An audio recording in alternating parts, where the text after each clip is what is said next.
that we can get continuation to the upside and market, kind of catches an upswing again, or we can possibly fail as well. So we have to be open to all things here. But it's super, super important while you want to also track like important events, important dates, because the market has like muscle memory. You see how we like pull back perfectly to that area, and it's kind of like some type of magic market wizard came back and said, "Oh no, we're stopping right here." So again, you definitely want to pay attention to those important events just in the market and around the world. Sometimes we do come back to these important areas.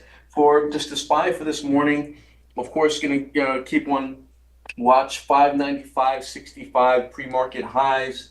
Again, above that, really not seeing anything to the topper or upper end of the channel, which would be 602, and above that 606, and then 609.07. So again, really, we're just kind of stuck in this kind of purgatory area, and not going to see like real strength unless we're above like 602 and kind of break out the zone and break higher. Below 590, below 595.65, looking at 594, kind of resistance from yesterday, kind of the highs areas, and where we're kind of struggling at in the morning. Below that, 589.20. Below that, 585-ish. Below that area, 580.50 and 578 are areas I'm definitely paying attention to as far as for support and resistance into this zone. Again, we're just kind of in a larger chop zone. And I would say most important thing to pay attention to is just pay attention to the levels from the last 2 to 3 days or so, as far as those highs and lows. We're in this like super choppy range. I think that's most important, especially with we had back to back, we had CPI, we had PPI, and all the economic numbers. That's our economic release today, retail sales and unemployment numbers like that in itself. So we kind of like important numbers have rolled out this week. So I think the numbers from the levels from the past few days, prior 3 days, should be important to us right now, kind of for just like this either measure gauging strength or weakness. For in play stuff for this morning, we have a few things. We had TSM that had earnings, UNH, Bank of America, MS, USB. Not really looking at the earnings names too much. TSM, I do have that on watch. I think that's important to me just to give us a little bit of insight on the semiconductor sector itself. And for me, along with that, for that semiconductor area, I'll be keeping an eye on NVIDIA, ARM, AMD, SMH, just based on TSM. I'll be on the watch list. So we have a few other things. Look, the quant's moving, so we're going to jump off into the Christian. What do you got? Yeah, so my main's gonna be QUBT. So that's from And why are you looking at QUBT? I hate the quantum name, but why are you looking at it?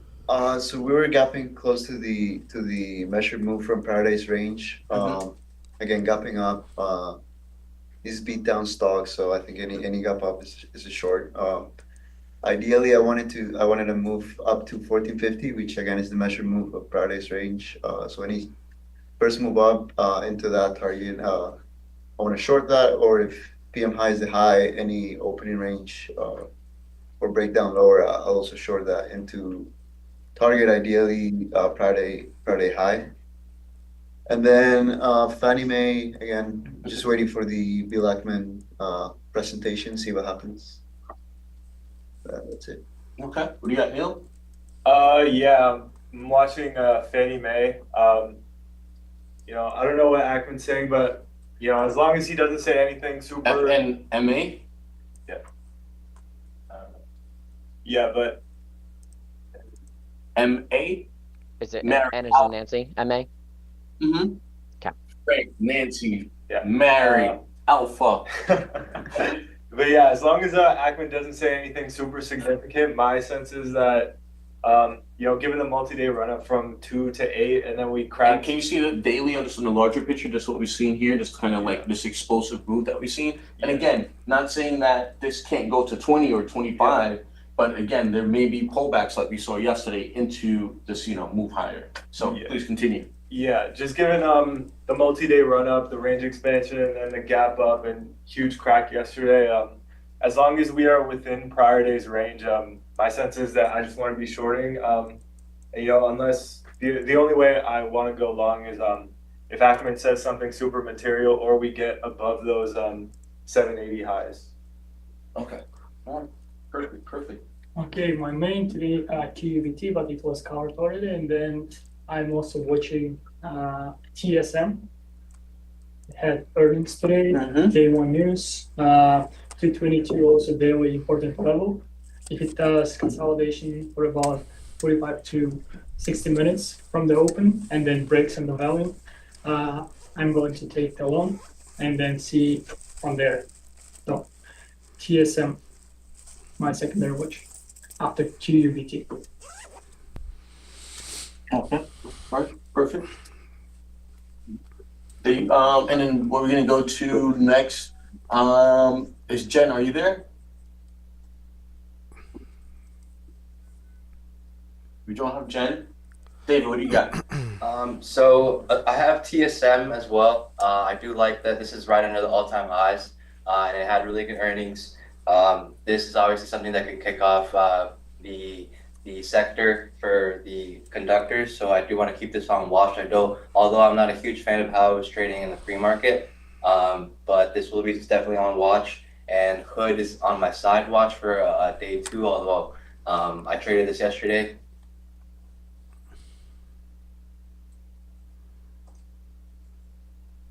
Recording in progress. Okay, perfect. All right, Jason, what do you have?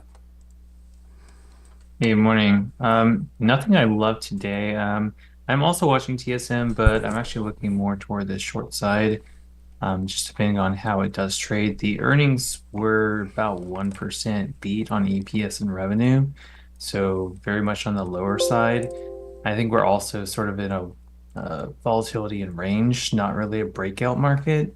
And so since we're near sort of this all-time high area, I think that if it gets... One thing I want to say really quickly, and Jason, thank you for saying that, because we're not in that like really breakout euphoric momentum market. So for example, like we had Tesla up, how much percent yesterday? Look at this. Can you just go to Tesla really quickly for me?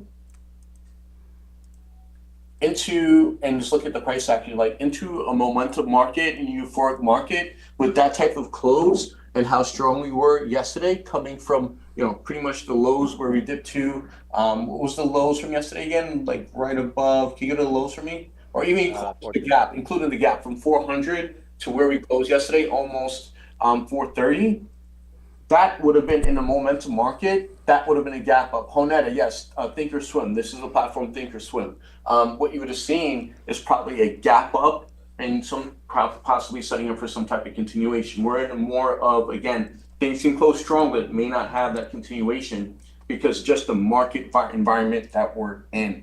We're not necessarily seeing that type of follow through. So these are things that you want to be paying attention to and just the characteristics of the market environment. Super important for anyone just aware and just understanding what type of market we're in. Are we in a momentum market? Are we kind of just in a move to move market where you just kind of like, again, you get the move in the intraday and you're not looking for continuation. So again, or a weaker market where things that are closing at lows and then gapping down. So you really want to define to yourself what type of market we're in. So Jason, please continue. Yes, I was just saying if we get like a first move up into that 222 level high of day and it fails aggressively from that, I would be looking to the short side. But I am looking at this 217 area as being like the 30% pullback from the prior day close from the high of the pre-market, which is an area I like to see on these gaps. So if we start to hold that, I would be thinking more long side. But really, this is not for my trading style. It's not something that I love, so I have this as a C opportunity right now. Okay. So as far as Newman was actually my game plan in this. So again, very similar to what Jason's looking at. I would like to see this thing holding above 217.50. To that area, I could see a push to the 222.20 area, which is all-time highs. The thing for me is that, again, I need to see strength in just either a few things. A, the overall market. I like to see strength in the overall market. I like to see strength along the center in the sector, meaning NVIDIA. I'd like to see strength there. I'd like to see strength also across in SMH and some of the other semiconductors. Again, because with this earnings, it was a strong beat on EPS, a strong beat in revs. Some of the highest EPS that we've seen in years in the name itself. So I'm hoping this kind of like sets the tone to maybe get some win back in some of the other semiconductors like AMD. This thing has been beat to hell. This thing needs to get back above 120 and get going again. This is one of the weaker ones. If, for example, if like AMD gets strong, for example, and this is one of the weaker ones, definitely want to see like all the other ones like NVIDIA pushing higher, ARM pushing higher. So these are the things that I definitely want to see. But game plan for me, holding above 217.50, could see a move to 222. I would like to see some type of consolidation, maybe like the opening range being formed. So like pretty much like a move higher right on open. We consolidate, form an opening range, and then break from that range. That's something I would like to see on this one. Because we do have the gap up. I feel that it maybe needs to rest, spend some time there. And the reason I'm saying I feel like it really needs to rest, we could possibly open up and gap and run. But I say that we need some time to rest, maybe because just the overall market environment, like we're not in that euphoric market environment where people just chasing, institutions just chasing stocks. So these are things I'm, looking for. I could be, completely wrong, and this thing just opens up and just runs on the market. And again, earnings are really good.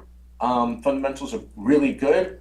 I didn't see one thing I noticed. I didn't see a lot of like upgrades from like tier one banks.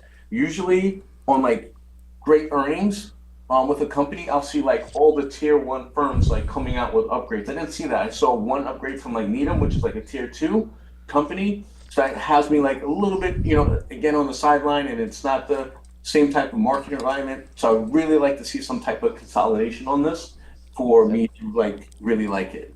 was gonna say, Love it, I should say. especially on a Chinese name where you have the report that's out Mhm. ahead of time.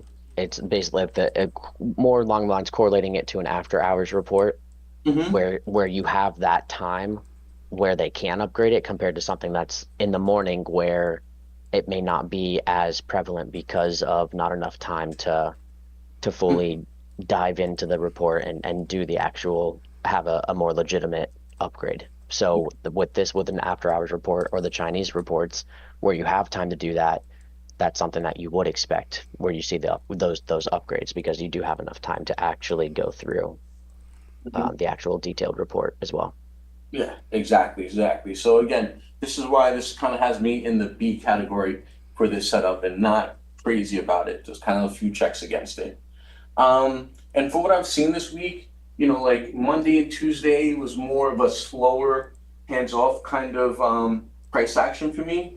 Yesterday, I saw a few names like moving, so the Quantum's names moving. Also, we had the Hindenburg report come out yesterday also, as well on FTAI. So again, I think you have to be super disciplined when you're approaching this kind of market, where you have to be super selective. And again, you have to be careful because this is an area where you can rip up, you can rip money up really quickly and draw down. So like me, as I've been telling the trainees, like for me, my focus right now is not to lose money. Like just being super diligent, not to lose money, be super selective. If I'm not seeing anything as far as continuation and things like that, being super selective and like main goals, like I say to myself, don't lose any money. I'm not saying that I'm staying away from opportunities, but just being mindful of the market environment because I don't want for it to get hot maybe next week or to the end of the month. And because I've been underperforming, like I can't really mentally push myself to be in all the trades, hold them to where I'm supposed to my targets and the follow through and, be active. So that's why you always want to make sure that you're in a great place to be able to execute at all times and follow your rules. Anything else, Enrique? Good morning, Carlton. Can you guys hear me? Enrique and I had a fight, so just you can't come on today. I follow your advice for 2 days. Those were my rules. So I came back and, like you said, staying with things that are within my playbook, and one of them is TSM. Same idea as you guys. Every strong opening drive over 222 high volume. The market is strong. Then I will look for Hitchhikers 9 EMA for continuation. And I was actually thinking a first move down towards 215, where every first move down 215, it holds, and then probably sell into the pre-market highs 223. That'll be one idea. Or I'm also prepared for a failed breakout. So maybe a first move up into 22, reject, but then I will be looking for that failed breakout below 214 as confirmation. I want to see people get stuck first on high volume, and then once we break 215, then I will be looking for a probably like a rollover action. That'll be one game plan, and then my other name will be Citibank for day two of earnings. They had good earnings yesterday, broke out of 52-week highs, strong VWAP. So then for me, the game plan in here will be a break over yesterday's highs over 79. And the same thing, I want to see large volume being done within the first 10, 15 minutes. And then around 9:45, set up for a hitchhiker or 9 EMA, or first move down into 79, see how it reacts, and then continue higher from there. That's one game plan. The second one will be the first move down into 2-day VWAP, 76, 76.20 level. Yesterday's lows from 940, 945, and the pre-market. So if we get the first move down, that level holds, and then I'll be looking for some sort of continuation back into yesterday's highs to 79 level. 100%. And then one thing we noticed, like we've had like the a lot of the banks kick off as far as the earnings. We had like JPM, Citi, Wells Fargo, GS, and usually with the high interest rate type of environment, they usually tend to do much better. And this is where we're in right now, and it's higher interest rates are still persisting. So this is also a good market for them as well. So that is good there. Anything else? Anyone else wanted to kind of chime in or share an idea? Yeah, Yes, sir. I'll be Go watching. ahead. Oh, whoa. All right, Nathan. Yeah, thanks, Roberto. So yeah, I'll be watching the quantums as well as TSM. But another idea that I wanted to bring is Hood day two technical breakout. So I just thought this one was interesting. How sticky it is to the highs, basically. How you I do wish. And spend that time just consolidating there, right? And that's super important, right? Yeah, I agree. I do wish it did more volume on the breakout. That's one check kind of against it for me. But it is elevated. And yeah, it's breaking out at 52-week highs. There are like XRP has a catalyst, and I'm not sure if that has anything to do. Right? Yeah, that was yesterday. I'm not sure if anything has to do with Hood, but I just had that in the back of my mind. But the main thing I'm looking at is that how sticky it is to those highs. Right, because what's going to happen is if we find out that a lot of regulations are rolled back on crypto, right, and a lot of these cases, lawsuits again are just removed and dropped, you could find like an explosion in maybe the cryptocurrencies, and also where do people trade the currencies or cryptocurrencies? What platforms do they trade them on, right? So you want to think about that, and that's why probably it's holding here at our at these highs. Not saying I love it, and again on technical trades on a mixed market environment where I'm not sure if like sentiment is to the upside or sentiment to the downside is more mixed. You have to be extremely tactical when approaching these. Got it. Yeah, I agree. I would like to see a strong market today in order to have confidence in this idea. And if you start to see like a divergence where, market's weak and then this is holding up, please take note of that, okay? But let's go to Roberto. Let's get one more in and I'm going to wrap it up. So I definitely went over my time, so I do apologize there. Love to get as many ideas as possible, but I definitely have to be mindful of prep and getting ready for the open. So Roberto? Morning, Carlton. Good morning, everyone. Morning. The same good idea, just complementing what Nathan presented. We have actually catalyst on Hood for yesterday, an upgrade from a tier one firm, Morgan Stanley, talking about the potential banking and lending services that this business model could bring to the 2025.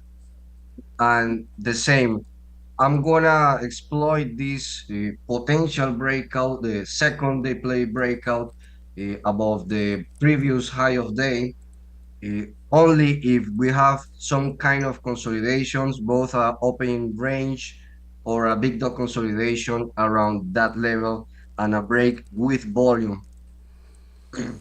Very careful with these ideas as well, following your advice on this type of market. Okay, perfect. And going to just wrap it up really quickly. Someone had posted DJT. Again, and this is another example of, again, lack of continuation in the market. Just go to the daily really quickly, please. Not daily, but like on the larger chart, go to like a 15-minute or 30-minute. Right? And we saw the explosion on Monday in DJT, right? We saw that move higher. And this is just to show you example as far as what type of market. In the momentum market, in the euphoric market, on that move on Monday, right? We would have a continuation, usually a gap up on Tuesday and a move higher and a push higher. We didn't see that, right? And these are the things I just want to point out to you why, again, not necessarily in that momentum euphoric market where things are just have that continuation, even though they had a strong move, close at highs or in the upper part of their range of the day. So these are things you want to just be mindful of and take note of. But I have to wrap up for today. Definitely, I would say over 43.30. Again, if you have a break over that area, it could be some type of scalp in that zone. But remember, it could run into inauguration. We never know. This DJT is like a walking zombie. Thank you, guys. Thank you. Thank you, Carlton. Look. Take care, everyone.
Erwin,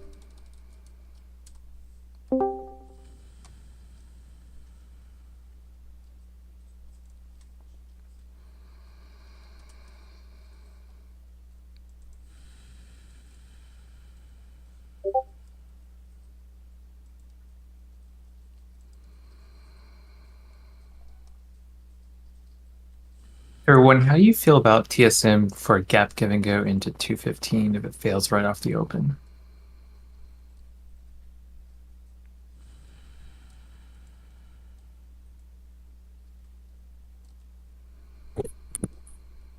Mm. Hear me? I'm kind of like 50-50 on it. I like it's Yeah. like it's not really 215 is only it's only showing like pre-market data. There's nothing really in terms of like significant to it. I guess the only way that you can look at it would be like 215 or like 215.50 give or take would be the upper Bollinger Band on the daily. RSW, but double the risk. I think I'm just gonna take the 222 break. I'm just not gonna worry about like anything below that level. That's what I'm kind of thinking as well. No point in finding this stock if it's not at all-time highs.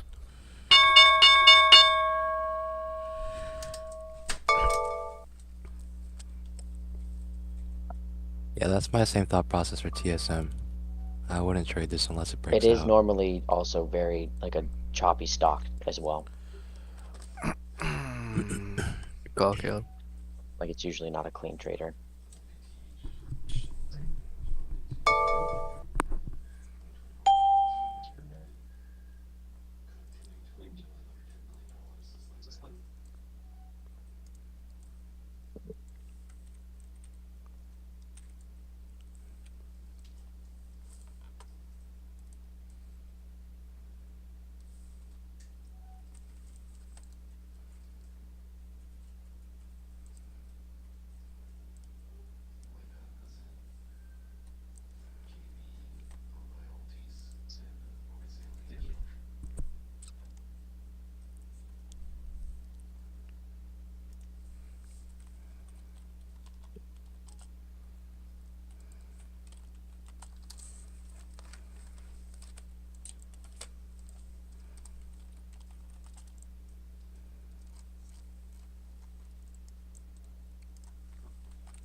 It's looking to contest for down through open here.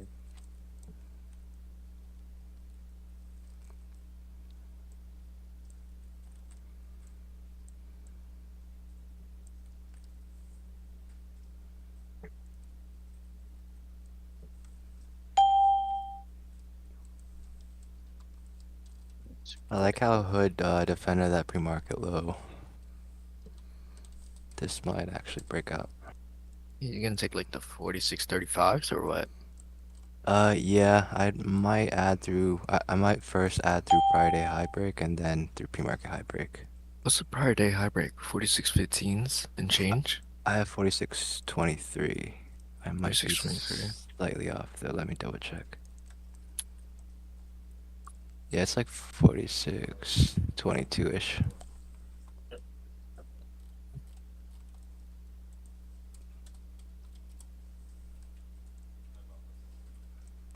I also have DJT on watch now, just because it might break that 43.30.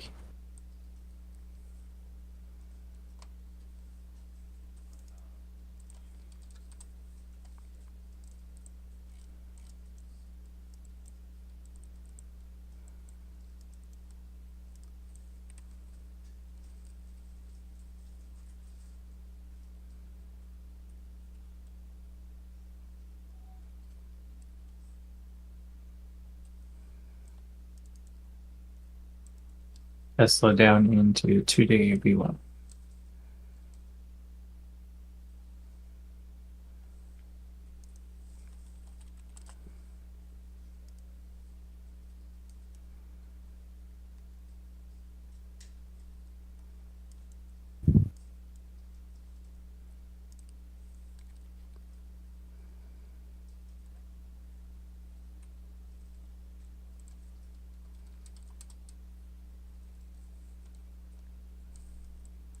What's the R of all? 3? That's nasty. Qs are coming into pre-market Like that. lows.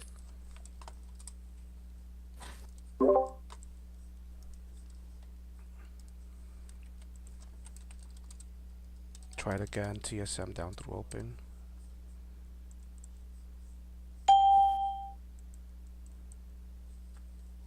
I would love an inside bar on hood before it breaks out.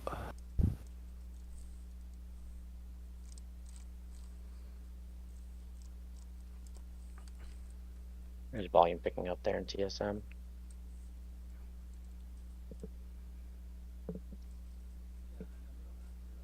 Still just very, just not choppy, but just not fluent.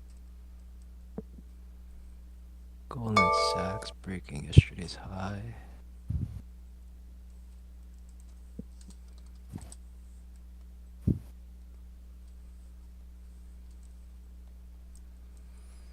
Is anyone looking at Target? Or is it just me? Is there any news? Something about their sales got cut or something like that. I think it was a pre-announcement. Pre-announcement. I was looking at it, but I didn't like the price. Alright, hood's coming in Holiday Friday. numbers.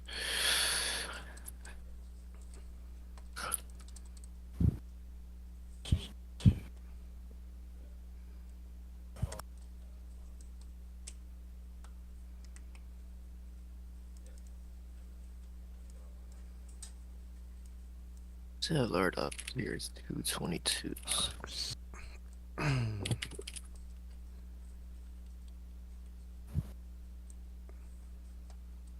The next target for TSM 222. I also got long TSM after. Long Tesla, 2 VWAP.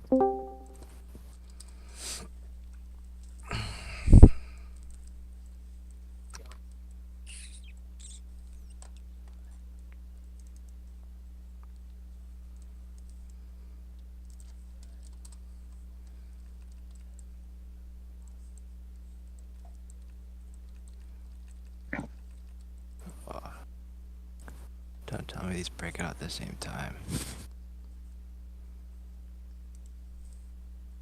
Fashion. Closing some of TSM into pre-market highs, 221.50s, 222s, and then I'll reassess from there. Same.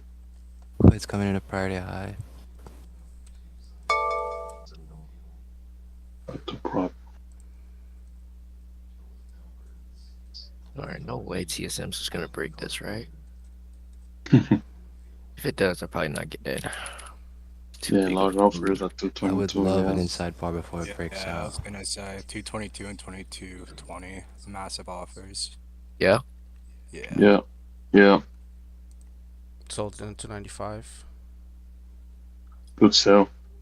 Alright, I'm taking half size on hood here. Risking 45.83 Is ish. it 222 even or 222 22s? 222 and then 22220. 222 is a block between Nasdaq, Arca, and EdgeX. How big is it? Sorry, I wasn't watching. Oh man, it's actually going. It lifted. It's gone. It was like, I don't know, 450k or something like that between the three of them. Thank you. This Alright, 20, let's see. This How do I play this? this? 220.50 should hold. If we lose the 9, If I'll I stop do out of that, this. if it breaks 222s, I'll get out. So if I risk that, I can do that. And I get slippaged. We're coming into the 9 EMA here in the 1 minute.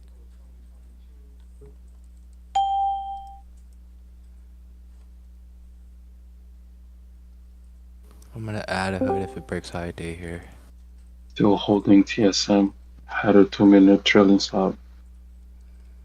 Alright, let's see. Alright, let's see. Let's do some math now. Alright. If I do that. About to add to my hood if it breaks high.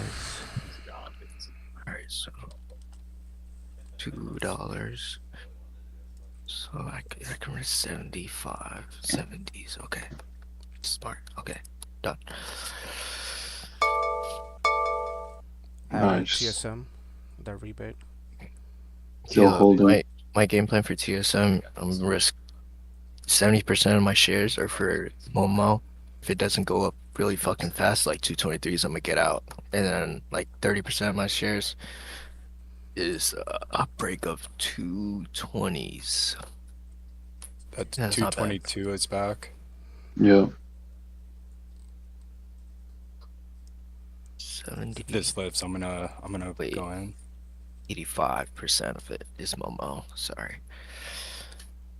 Math wrong. Just be careful of the Slippage. like well, I'll just say no, not only that, but if there's that much size there, be careful on like a fake out. Oh yeah, That yeah. I'm going in with 5 shares. Yeah. Because you could see like a move up to like 220, 250 or something like that, like or 20 Yeah. into the pre-market highs and then instantly just kind of Yeah, if it stall. stalls like that, I'm out. Yeah. Yeah, that's Yeah. exactly what I'm playing for. If it breaks, it should go right away, and you shouldn't see. Yeah, that that's why it's just momentum. Yeah, I'm doing the same. If I'm gonna that's- take it that's- off as soon as it dies, and then I'm hoping if it does break, it does a second chance at that 220 level, and that's when No, I'm going. fuck that. Yeah. No second chance, all the way. 230s. The way that you could see it, that it could play out as well is like if you do see that first attempt where you like a fake breakout, and then you basically get like a move down into like the 9 EMA or like 221, and then you get like the second attempt. That could be where you get like involved again. But if you're taking just the 222, if it lifts, if it starts to go and push, break even as best as you can. Yeah, Wait, I think Caleb, how are I you see saying- it. Are you saying like it jumps up 220, 230, let's say, wicks back down under 222, let's say, and then that next bar pushes up Yeah. and holds? Okay. Yep. Alright. I Interested like how it's hood here. consolidating here. This is good. Might add to hood at the next. Wait for that 222 though to break, because it's, I mean, obviously you can just see like there's Okay, I'm adding the hood. in there. 222.70 now. Or 220.70, my bad.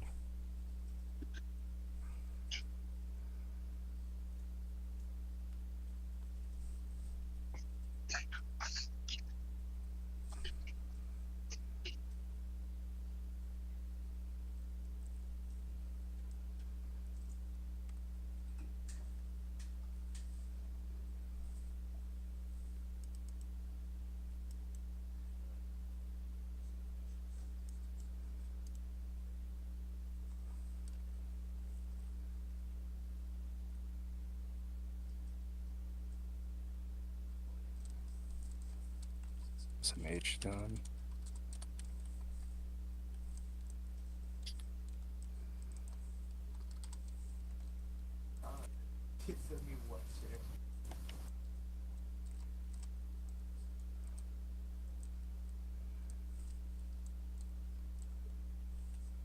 Videos sound like a gap give and go.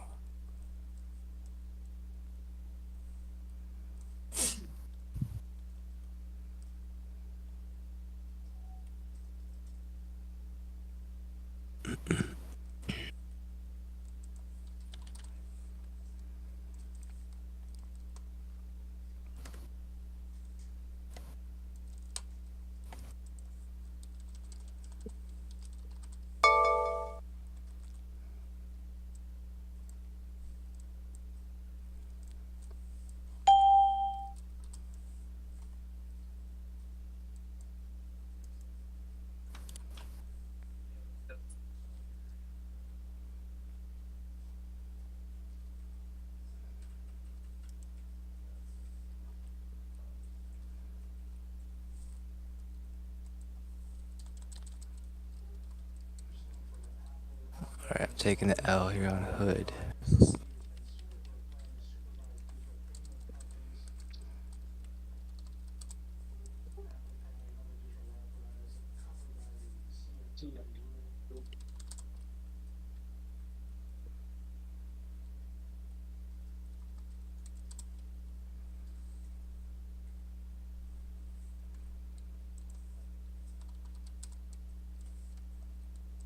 Fannie Mae coming in a Friday low. Damn, dude, I missed fucking BBAI.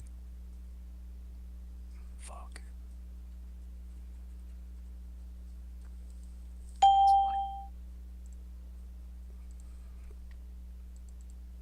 Q's coming back to low day.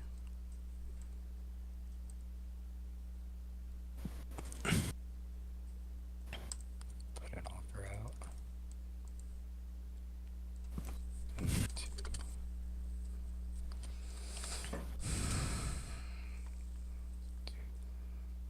Risk of 10 cents.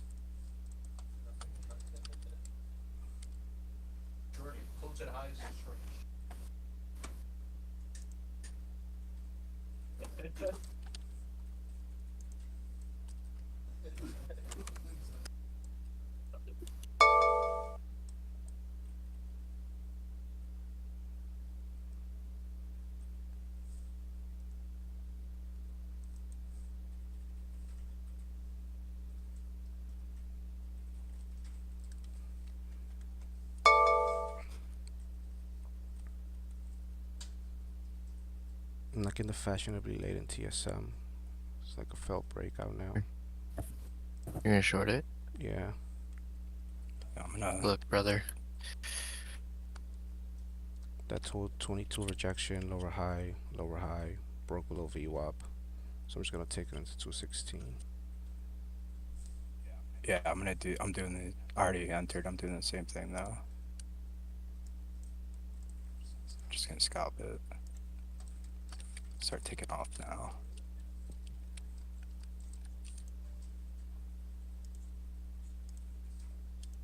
Alright. Yeah, Yeah, all those names Carlton was watching, ARM, NVIDIA, Qs, they're all getting beaten up as a range. Q's about to go red on the day.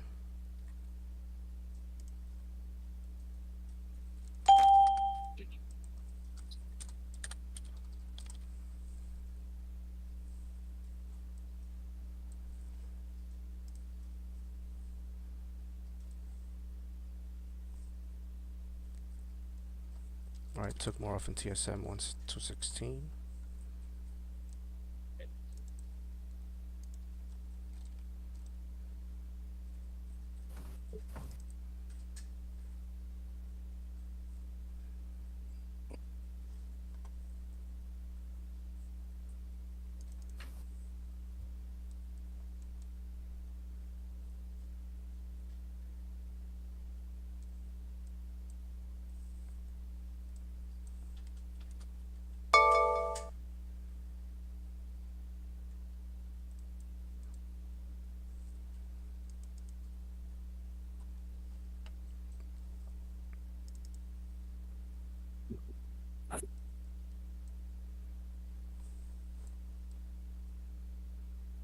Q's now red on the day, breaking low day.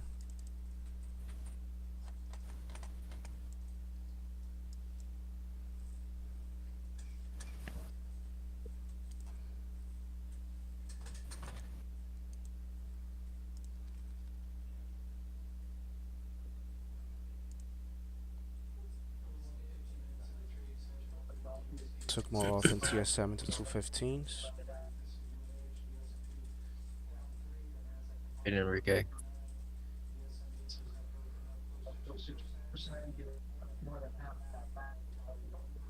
I just want one more flush lower, break below 215.50, take me out, and then I'm done. Yeah. Q straight down.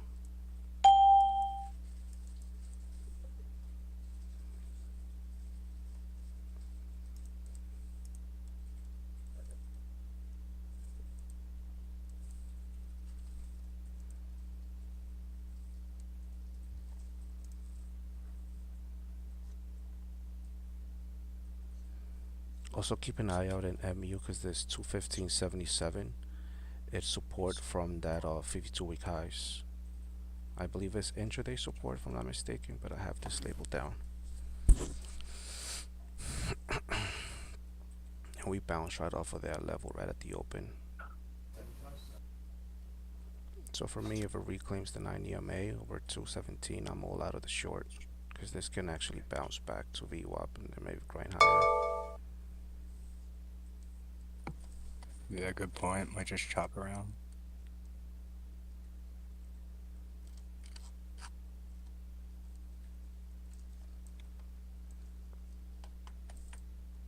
Like Carlton's sentiment today, good.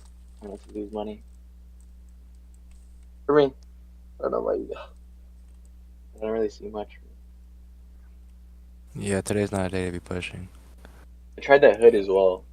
Yeah. Market was strong against market. It looked pretty good, but never saw any volume or momentum through the highs.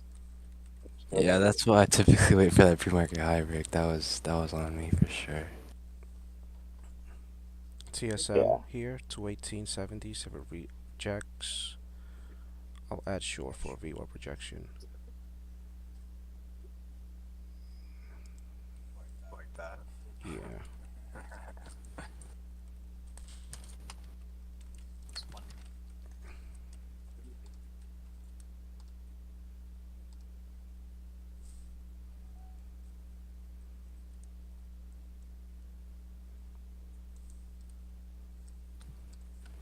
This is a one.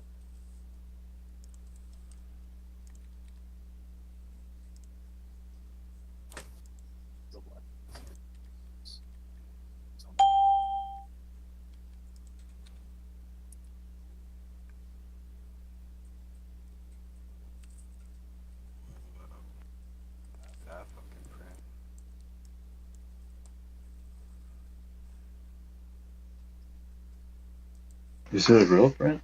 No, fake. There's a late print. But just in case, I'm gonna put some orders down there.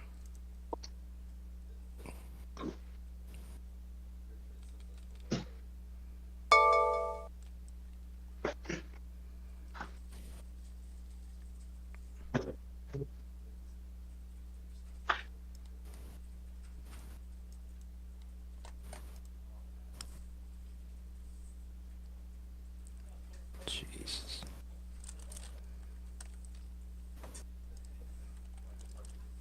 If BMRA cannot fade from here, I think it can be a good long to continue your base. Yeah, I kind of got fucked up on that trade on that ticker, Nathan, in the morning. Oh, really? Yeah, I was shorting at 80s. Around like Oh, in the pre-market? 845s. Yeah. What was the ticker? BMRA. BMRA. BMRA. Gotcha.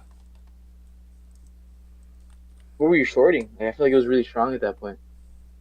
I just thought like it gone up a little too much too fast, and like it was one of the biggest volume candles at 82s. So I shorted like it's 80s, just getting 2 cents, and then once it started just accepting that price level, like 15 minutes, I got out. I think the better trade was the ADTX trade. ADT. Something I like like how that. You see how TSM like is flipping. the highest volume candles at the highs, and just Yeah. yeah.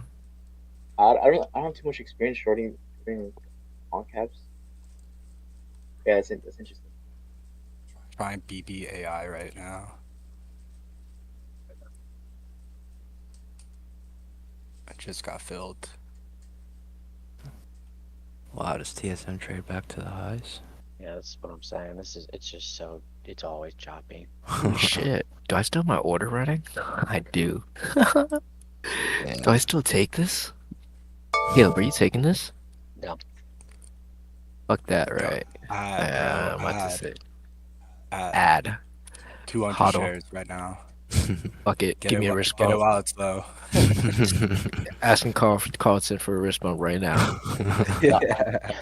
Dude, I'm telling you, the way that this thing usually trades is like this move right here. Like you're going from like, okay, yes, it's a strong move into 222, and then it's like, oh, okay, let's take the fashionably late. Let's look, it's a failure, and you're looking for it to go all the way below 215, who knows, to 210 maybe. And now you're back above VWAP, and you're like, it's just back and forth between like long short, and it's like Make up your always like mind. this. Yeah. Like Make I up your mind. That's 100%, hilarious. I can 100% see this getting up to like 221 and then just coming all the way back down to like 217. Like that's just the way that it trades.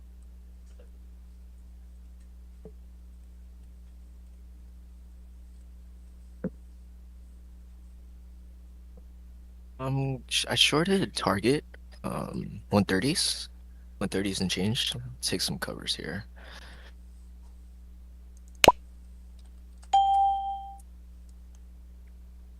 If I can get filled.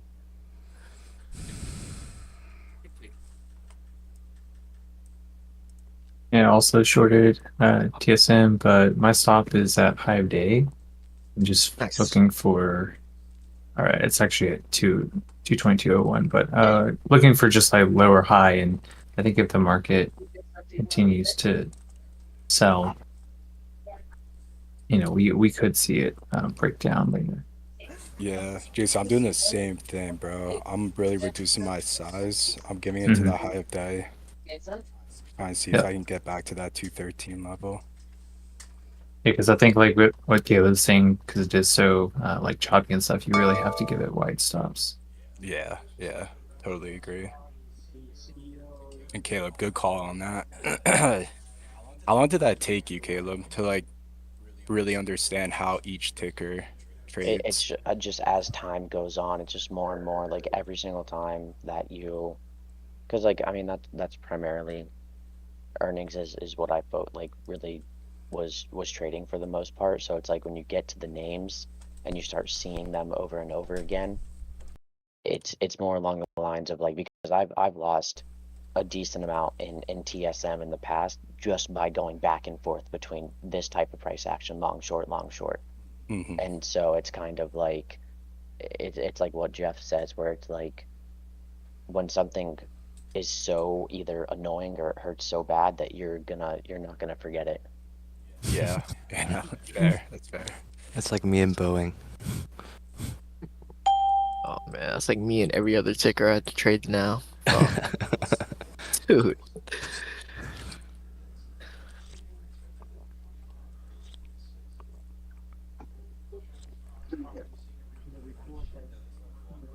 Little Target, saved my life.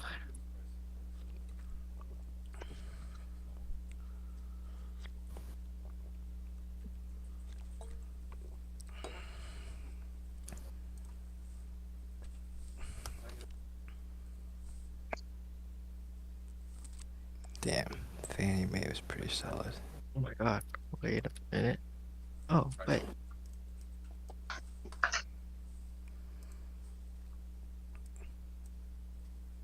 Yeah, give me 1 second.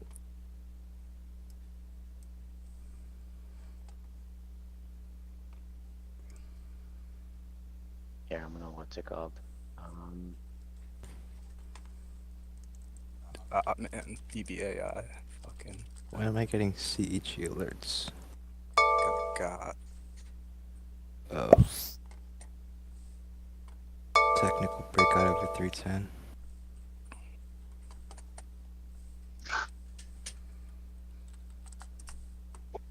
Damn, I might take this.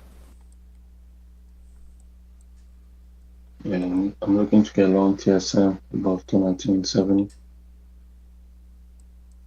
Risking lower that consolidation above VWAP.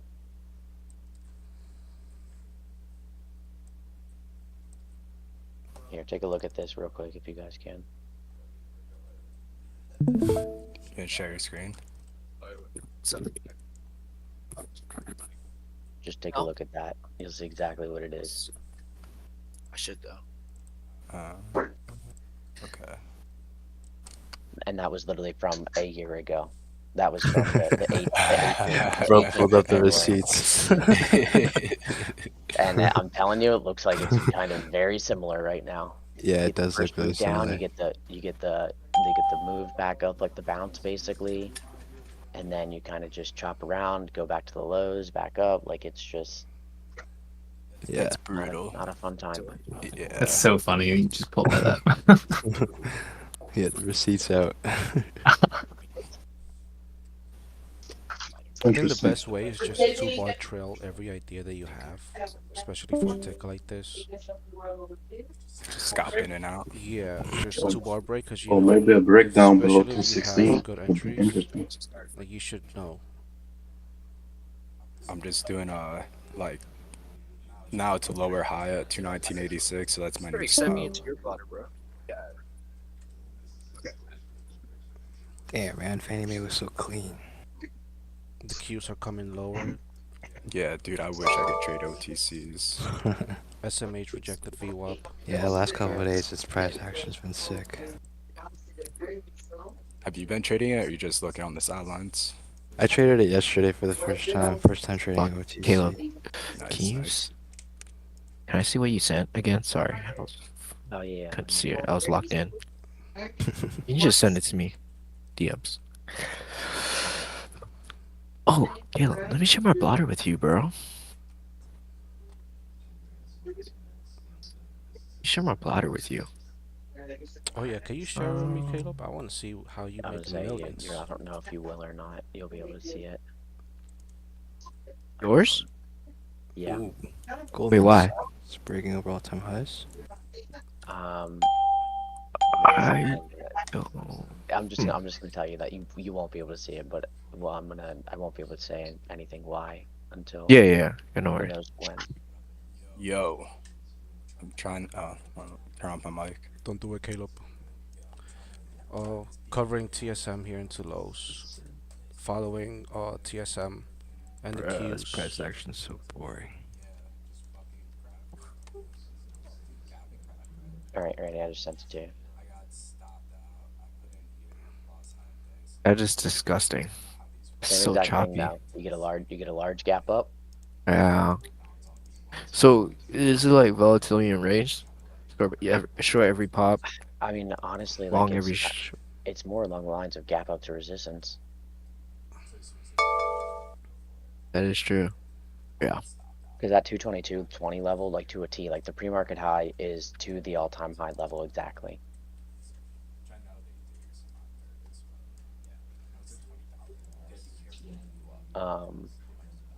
So I don't count that, what's it called? The actual pre-market high that is technically showing at 221 or 222.21. That was from the opening print at 4 a.m. So I don't know how much validity, like obviously it's a 1 cent difference, but if you go into the 3 a.m. print, like where actual volume was being done, you're looking at, it was at 222.20, which is the exact all-time high level to a T.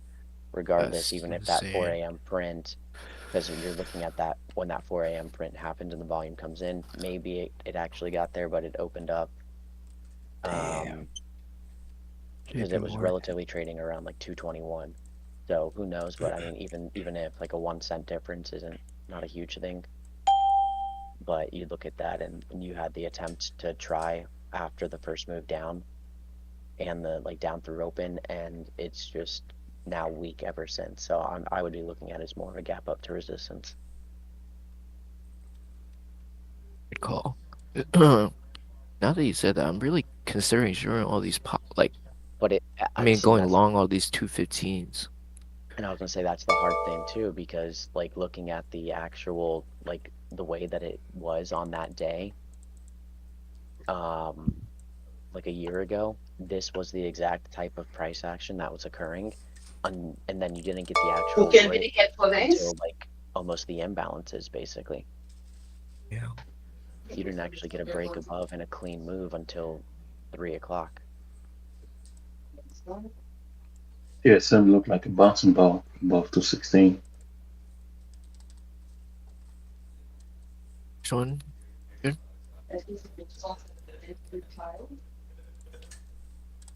What do you guys think of JP Morgan over this 257?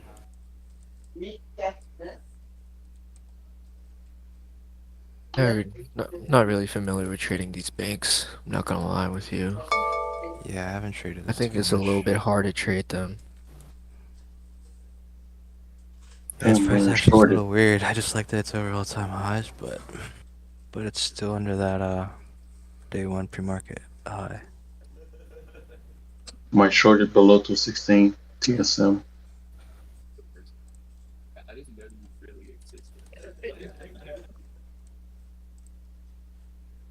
I'll stay short as long as we stay below VWAP.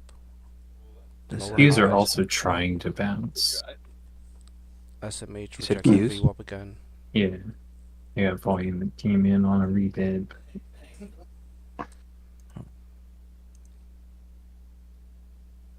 Damn, man, I should have just shorted Fannie Mae.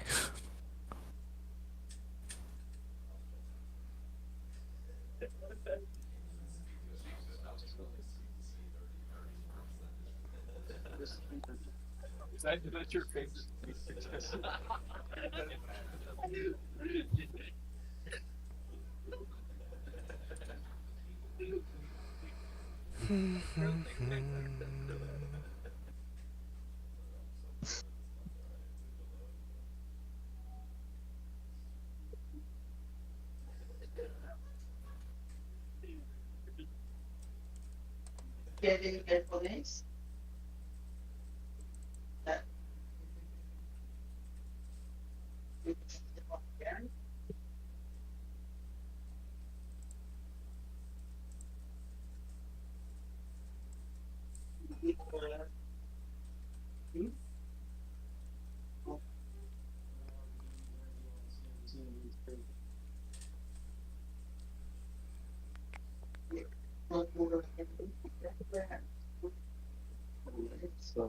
Damn, freaking Goldman Sachs. My reverse.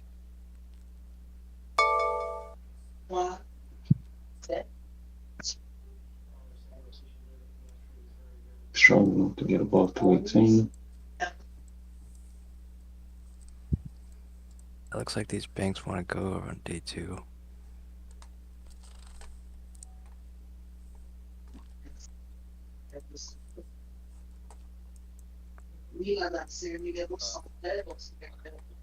Fuck.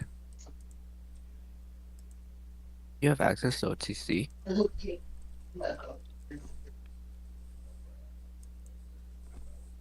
who are you asking? You? Yeah, I have access to it. Nice. Okay. Can hold above 218. David, you're an intern, right? Yes, sir. Become a trader here? Yes, sir. Nice. I'm in Congrats, the man. Miami office. Appreciate it. Nice. Are you there physically? Yeah, I'm here right now.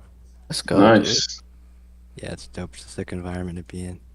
I'm They coming treating you soon. good over there? Oh yeah, dude. I've been learning a lot. I started in December. You like it? Oh yeah, dude, I love it. No worries, man. I'll be back soon. Appreciate it.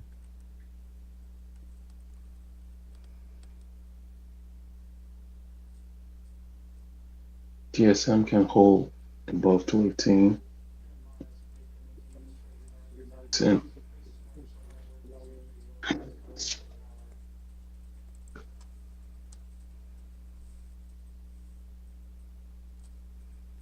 Looking to short below 216.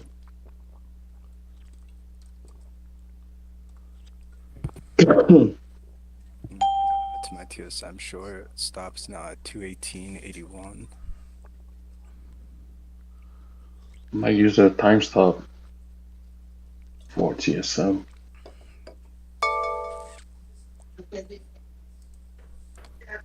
Like you said, this could be a bouncy ball. Like you get a lot of people who keep buying the bottom of this range and it keeps working until it doesn't, and then they all have to get out. That's a break above 219. Good draw reversal.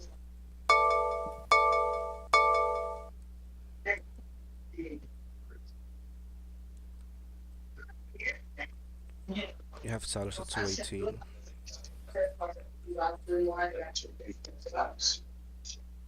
Yeah.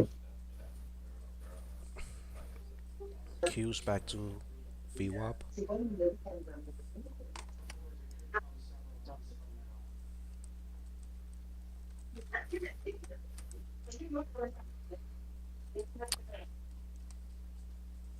Damn, son, really?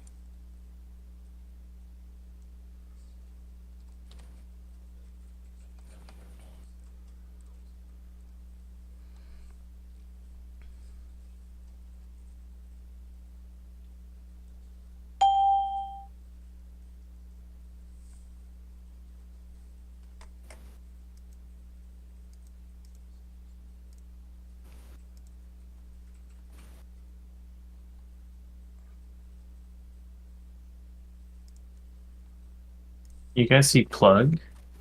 Yeah, I saw it from the volume spike. I I don't traded know that what's last going on. week. Jeez. Oh, that contract or whatever probably didn't go through. Forgot what it was exactly. Your news on it just now or no? I don't know. One second, I'm looking at these banks.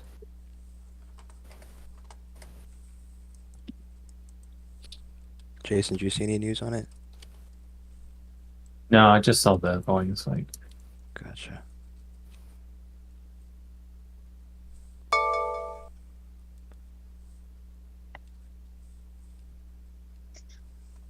Are you live with the firm already? What's up? Are you live with the firm already? Not officially yet, no. Not officially. Yeah. You gonna be trading on DOS or Great Trade? It looks like DOS probably. Hmm. Why is that? Do you I know? think everyone in Miami So is set up curious. on DOS. Yeah. I think they don't even have like access to Great Trade at all. Hmm. I wonder why. Yeah. Wow, is Hood really gonna go back to the high? All right, we're gonna have another attempt on TSM. It looks like. Yeah, I'm not testing. I'm getting out, dude. I'm just gonna focus on this plug now. Did you see if Plug had any news? Nah, I saw nothing. It's weird.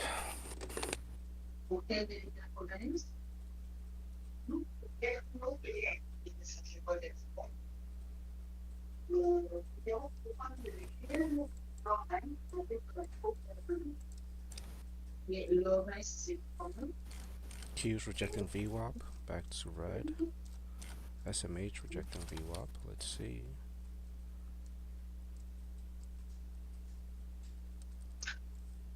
Actually, no, I'm not gonna fuck this plug.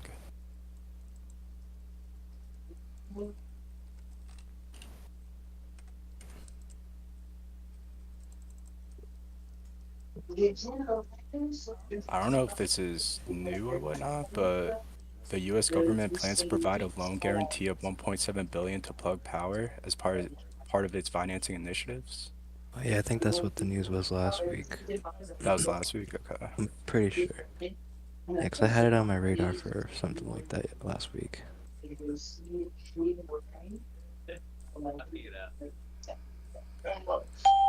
might have just been earlier this week. All these days are blending together. Yeah, dude. Yeah.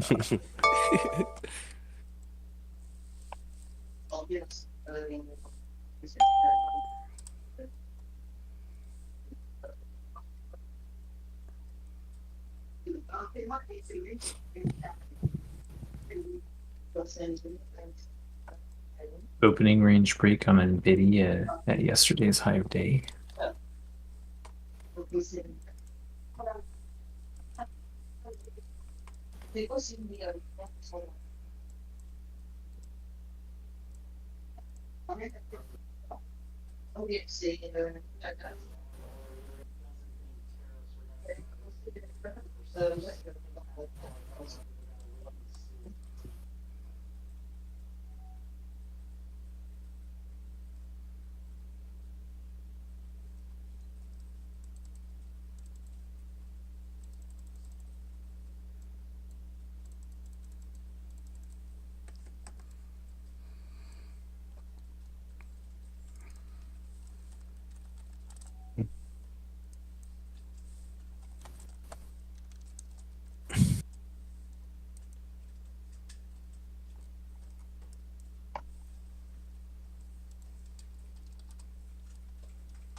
guys hear me?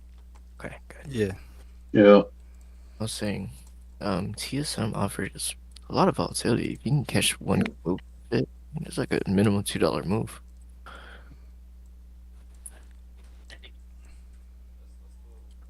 Let me see if I can catch a $2 move real quick.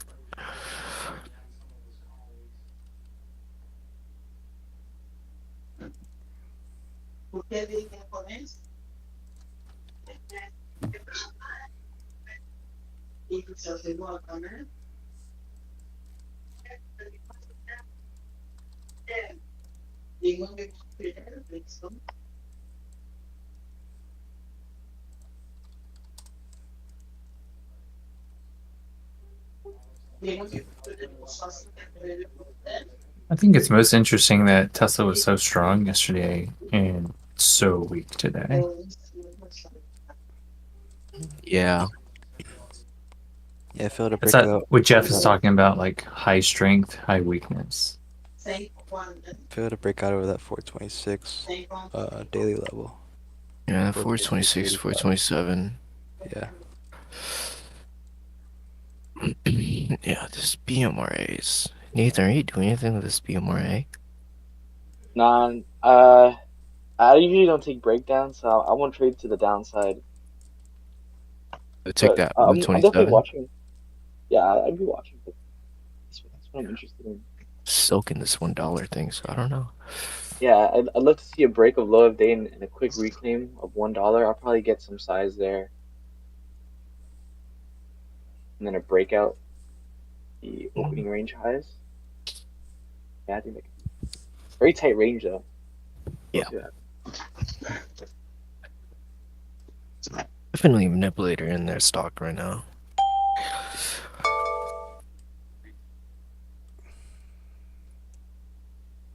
Are you looking at anything else? Looking at me? Yeah. Are you seeing the stats? Yeah, I was just looking at that. Yeah. I'm looking No at this trade. SYM. No opinion, but like, I don't know. Yo, Yeah, look it's at just on my screen. BBAI. What was it? BPAI? Yeah, you can take the VWAP projection if you want. This is definitely a gap and crap. BPAI. Like BB as in boy AI. BB. Gotcha. Oh no, I don't like this. It's too choppy. For a short, this is exactly what I want.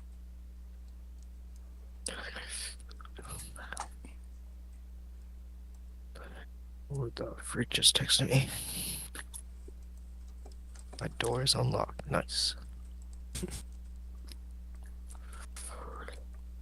Where's my door at? Oh. Bruh.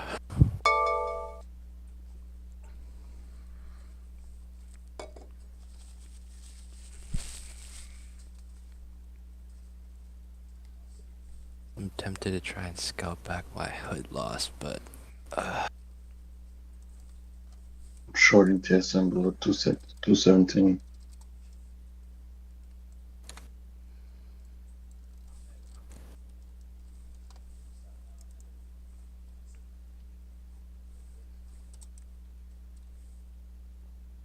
It's bright as fuck in this office. Holy shit.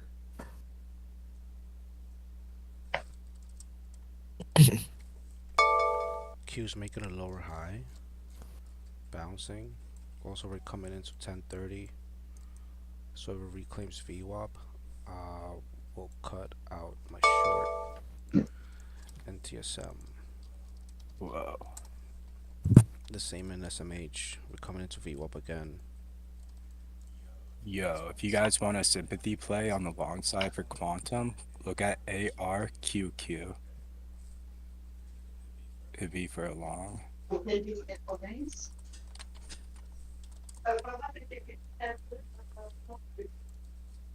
there's a gap to fill too. I kind of like that. To 35, interesting. Yeah, I actually kind of like this. Oh, it's squeezing.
That wasn't smart, was it?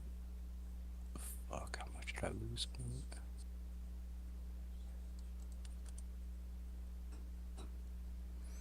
Oh, man.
Stack buyers at 218 in TSM.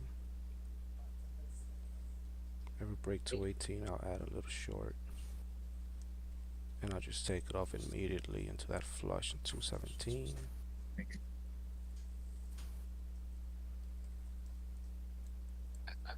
I'm watching that. Like I just missed it.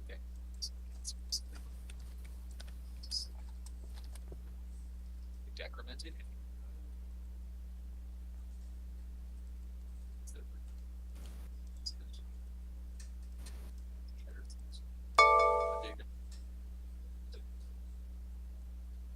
I was just the way you look now. It's just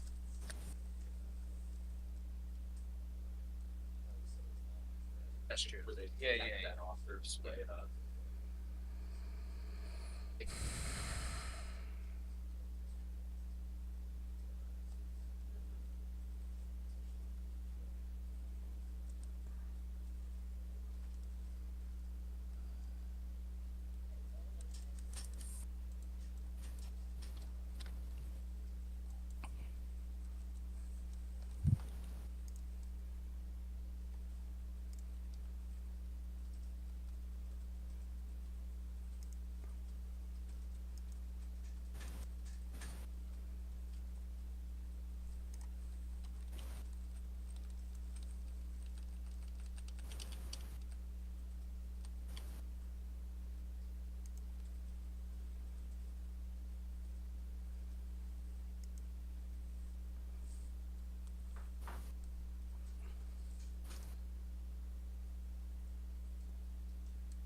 Alright, SMH breaking out of VWAP.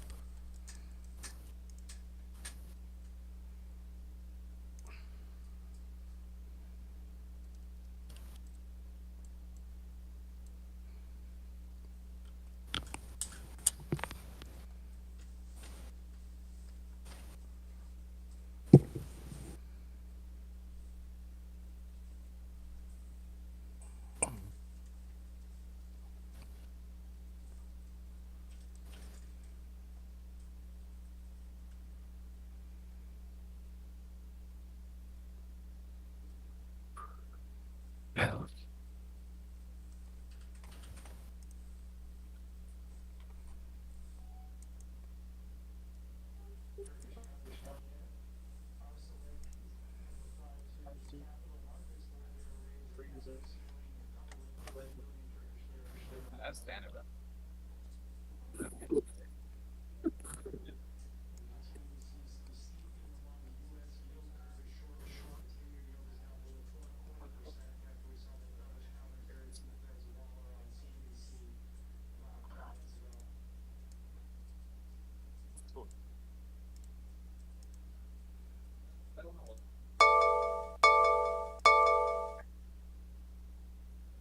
Are you not scared? Like, excited?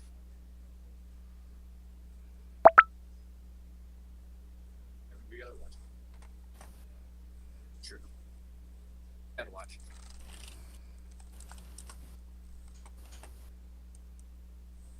Can you read them? That 72 guy was still there. Yeah, dude. I thought that was good. I don't. Like, to get out. Yeah. Saw it. In those situations, shouldn't it price just a little bit? Yeah.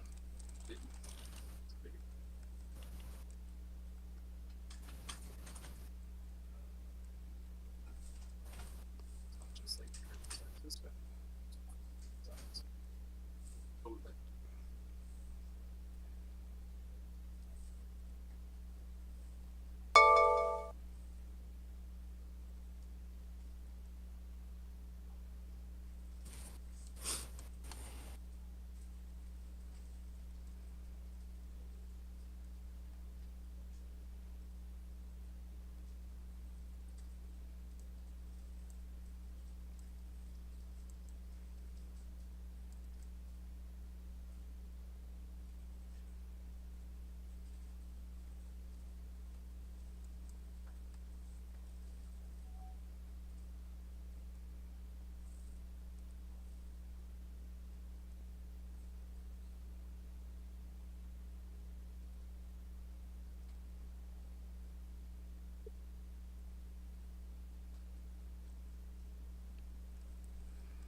You guys see anything else setting up, Caleb? No, nothing. Mm, I was like literally just TSM's just dropping the whole entire time now. yeah, I don't want to fight that. Maybe Fuck that. Apple. There's no point. Apple for a backside or something later on in the day. It's just straight down.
XPath broke high day. Maybe sets up after.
Promoted it for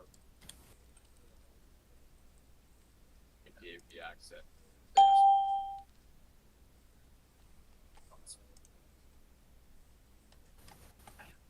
Yeah, Steve, I can't see that. That's good.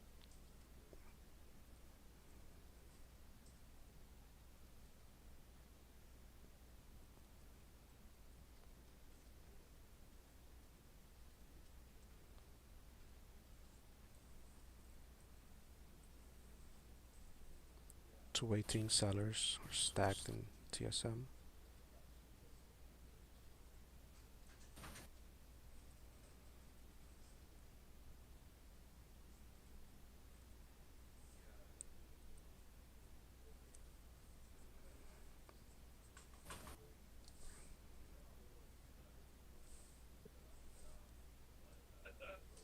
Qs are coming back to low days. 515.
Probably not. So, I'm thinking like I want to see the over. Ideally, like that's kind of.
Looking for a possible reversal in Apple now too.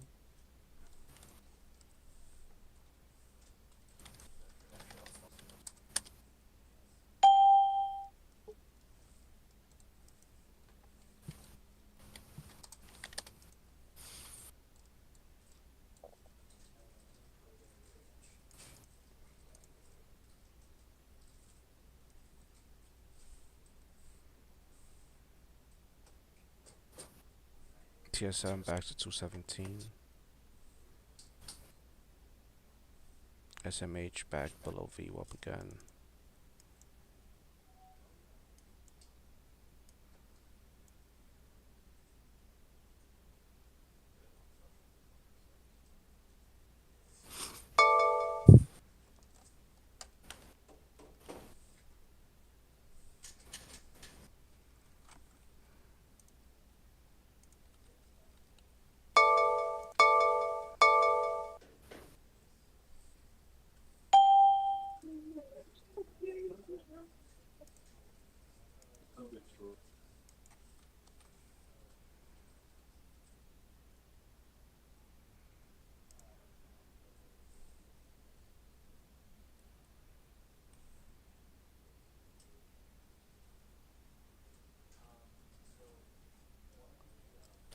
Alright, I'm done with TSM short.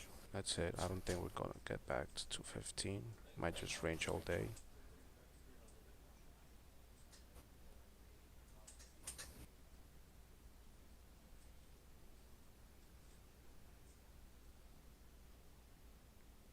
I had a 218 average all this time. Just took it off here. 260.50. The chat? I'm not on. I think I am on. Oh shit, I'm not on.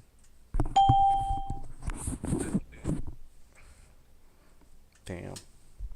I guess I was so, yeah, really?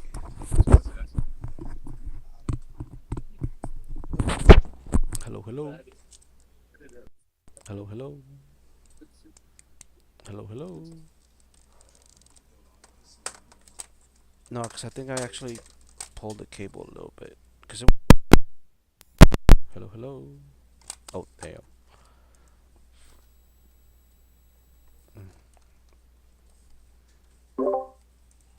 Now I'm. Wow.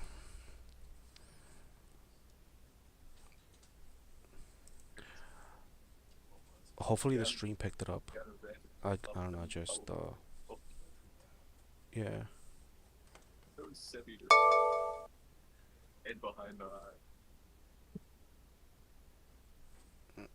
I was saying that I'm done with the TSM short into this 216.50 level.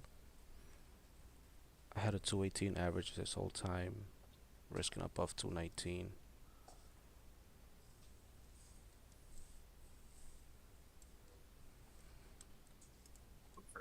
Great, just starting to work. Why are you getting down now? Because I don't want to see this back above VWAP.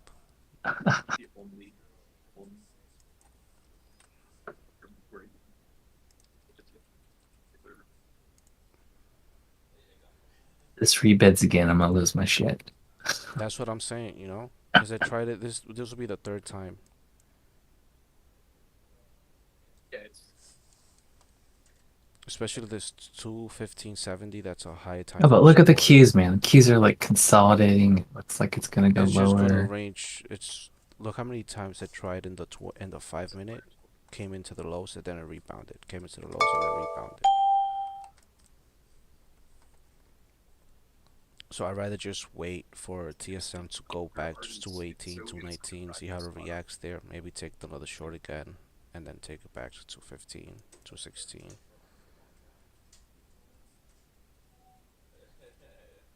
I'm holding 10 shares just in case it breaks 215. I'll take it off. If not, I'll just cover it above 217.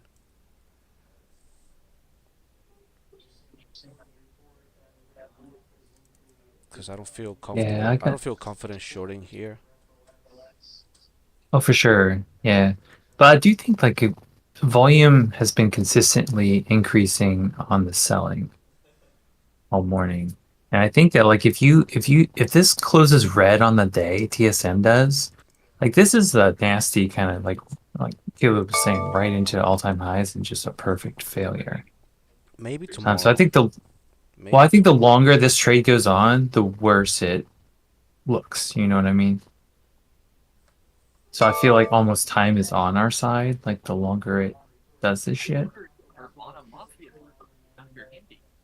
if it breaks 214, let's say 215, 215.50s, then yes, I will see. I would say it can close though at red today, especially with the volume picking up on the sell side. If it does happen, then I'll look for a pop into that 215 short against, and then take the continuation lower, maybe into yesterday's highs or after hour support. But like what Caleb was saying, it's rangy, it's chop. It's not doing anything. The overall market is in range, so this can literally just be in range from 216 all the way back to 219. Yeah, I don't think it's going to do anything besides that. So this type of market where you just gotta play tennis with every single stock, take it to the top end, to the bottom end of the range. I might try a little short here on the 90 MA rejection, and then take it off into flush. That's the only trade that I see. But only if we break 216. Yeah, you see, it's trying to rebid. As long as Yeah, it it took stays off half. below the 90 MA, I'll still stay short. Now that we picked like a trend here, you know.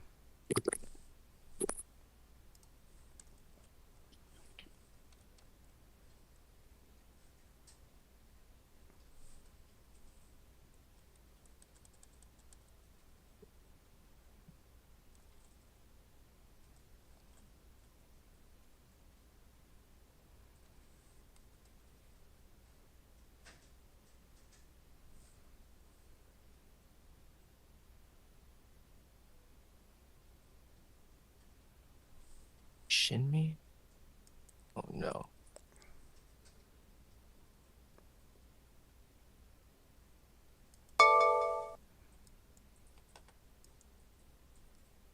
Don't get filled for 12 cents. Should have canceled it.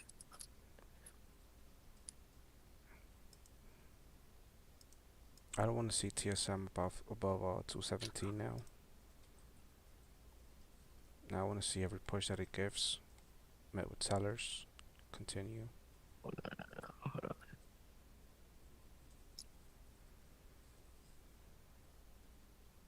If it trades 217, 5, 10s, 20s, I'm all out of the short. That's it. Call it a day. I don't see anything else setting up.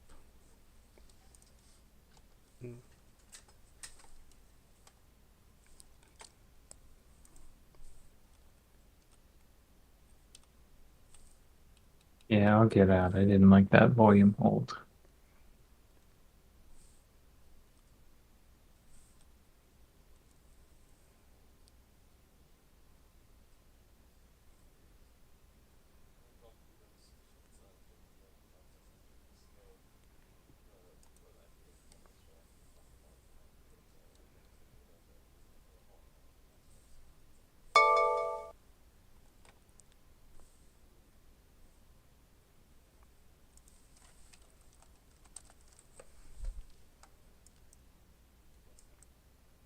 Maybe tomorrow TSM.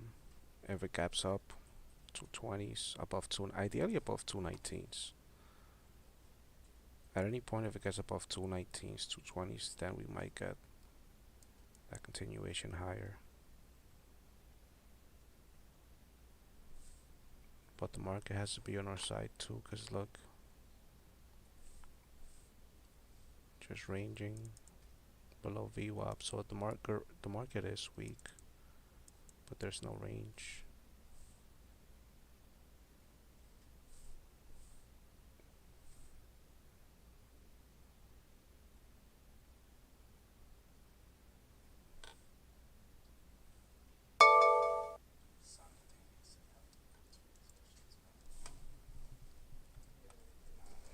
No. Oh, you talked to Shell. Oh, okay. Where are you in?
Come on, TSM, just give me one more flush. 215, and then I'm all done.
Apple might bounce. Q such pushing into VWAP.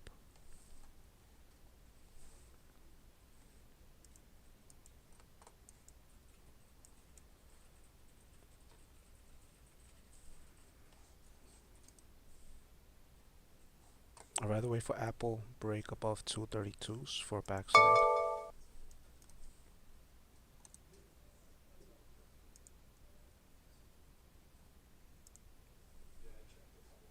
Was there news on this? Apple? It's probably related with TSM.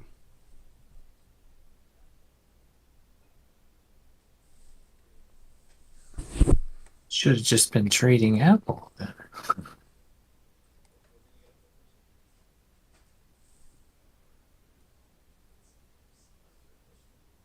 Jason, come to think of it, I'm pretty sure they were saying that Apple lost a lot of its market share in China. It's no longer number one in China. for smartphones.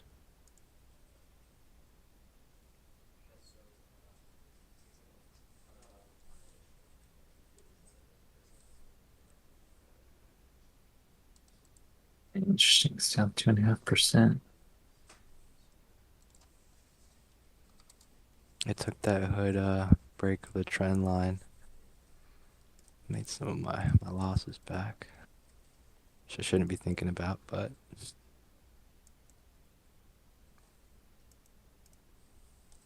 let's go.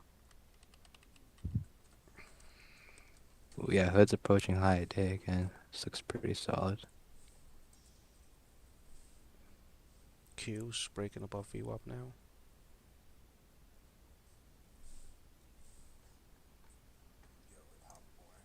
Yeah. This is quite the run. Are you long that hood? Yeah, I went long as it broke the trend line around 10:50 a.m. Yeah, that's good. Nice defense at 45.3.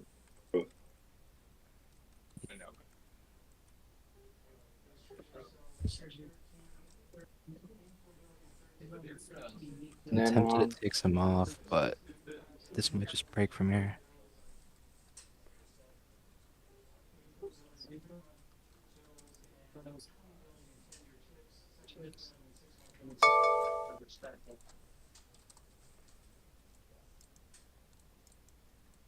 Alrighty, guys. Obviously, I'm gonna head out, and then I'm going to start the 11 a.m. Who's hosting it today? I'm not too sure. I don't know Got if it. Hood I'm approaching wondering high a day. if it's Justin. Okay. Because I know, Thank you. like Garrett, Justin, Garrett. My guess would be Justin. Yeah, probably Justin.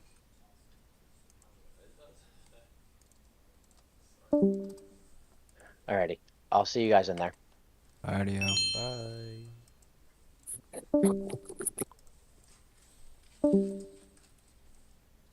Does hood break high a day here?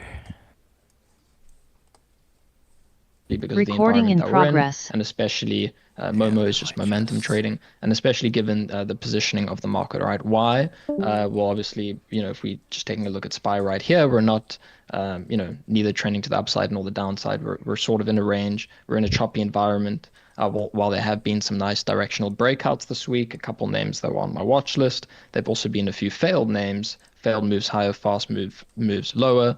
More so. Damn, yeah, Apple was so than clean. prior months. And so in total it continues to be a choppy environment, and that's why I'm prioritizing move-to-move trading. In the very short term, in the overall market, we are in a bit of a downtrend. And so going forward, that is kind of what I'm watching to see if we get a change of character in the coming days and weeks. But we're in a downtrend with lower highs, with lower lows, lower highs, lower lows, lower highs, lower lows, and now we're coming into a key area where let's see if we continue that trend or if we break that trend. For me to get bullish and for there to be really a change of attention, more aggressive, more risk being allocated to swing trades on the long side. For breakouts, what would I need to see? I would need to see either a push closer to 600, key area of resistance, and obviously hold above flattening out moving averages. I wouldn't want to see a move straight up. That would really raise alarm bells for me, given where we've come from. If we had to push above 600, that we might get a stuff. Rather, I'd want to see a test into 600, into the previous lower high. I'd want to see a pullback down towards the rising key moving averages that are converging right here. And then I'd want to see a higher low. For me, that would be the healthiest way for this move to digest into earnings, ahead of earnings, during earnings season, and then to get a move above 600. That would then get me to position long, potentially in the overall market, and sectors displaying relative strength, as well as allocate a bit more risk in the days to follow for swing longs, directional moves to the upside. Does that all make sense? And if we go over to the Qs, it's a very similar story as well, with lower highs and lower lows, a little bit more aggressive to the downside, but we can see we're in a very clear downtrend right now, albeit somewhat to the side, choppy environment, and really echoing my thoughts with the overall market with tech and innovation. So with that all being said, that's kind of where I stand right now with the market, and I'll repeat those thoughts later on in my other meeting. But the main focus, in the talk of the town, and really where a lot of traders that I talk to outside the firm as well as at the firm, we've been focusing on the quantum theme. All right, so whether we look at RGTI, whether we're looking at QUBT, IONQ, which has been the leader in coming days, QBTS, that's been the focus, and that was the focus for me today. Of course, we had, NVIDIA CEO, dropping the hammer, causing that bubble to burst. And then we've had a nice multi-day bounce. Now, as I mentioned in my thoughts over the weekend, while the bounce was, attractive to me as an opportunity, it was always going to be, somewhat short-lived for me. I was more focused on looking for a 2 to 3 day bounce, grind to the upside, and then I was looking to focus mostly on the short, which has played out pretty nicely today, and will continue to form as the day moves on into tomorrow as well, potentially. So that's where the focus was today, and it really all played out, starting in the pre-market. So let's go over those trades, kind of how I traded it move to move, and then perhaps how some of you traded, if you'd like to point anything out, and then we can do some Q&A. So firstly, IONQ's on my screen. Why is it on my screen as I start to talk about this theme trade?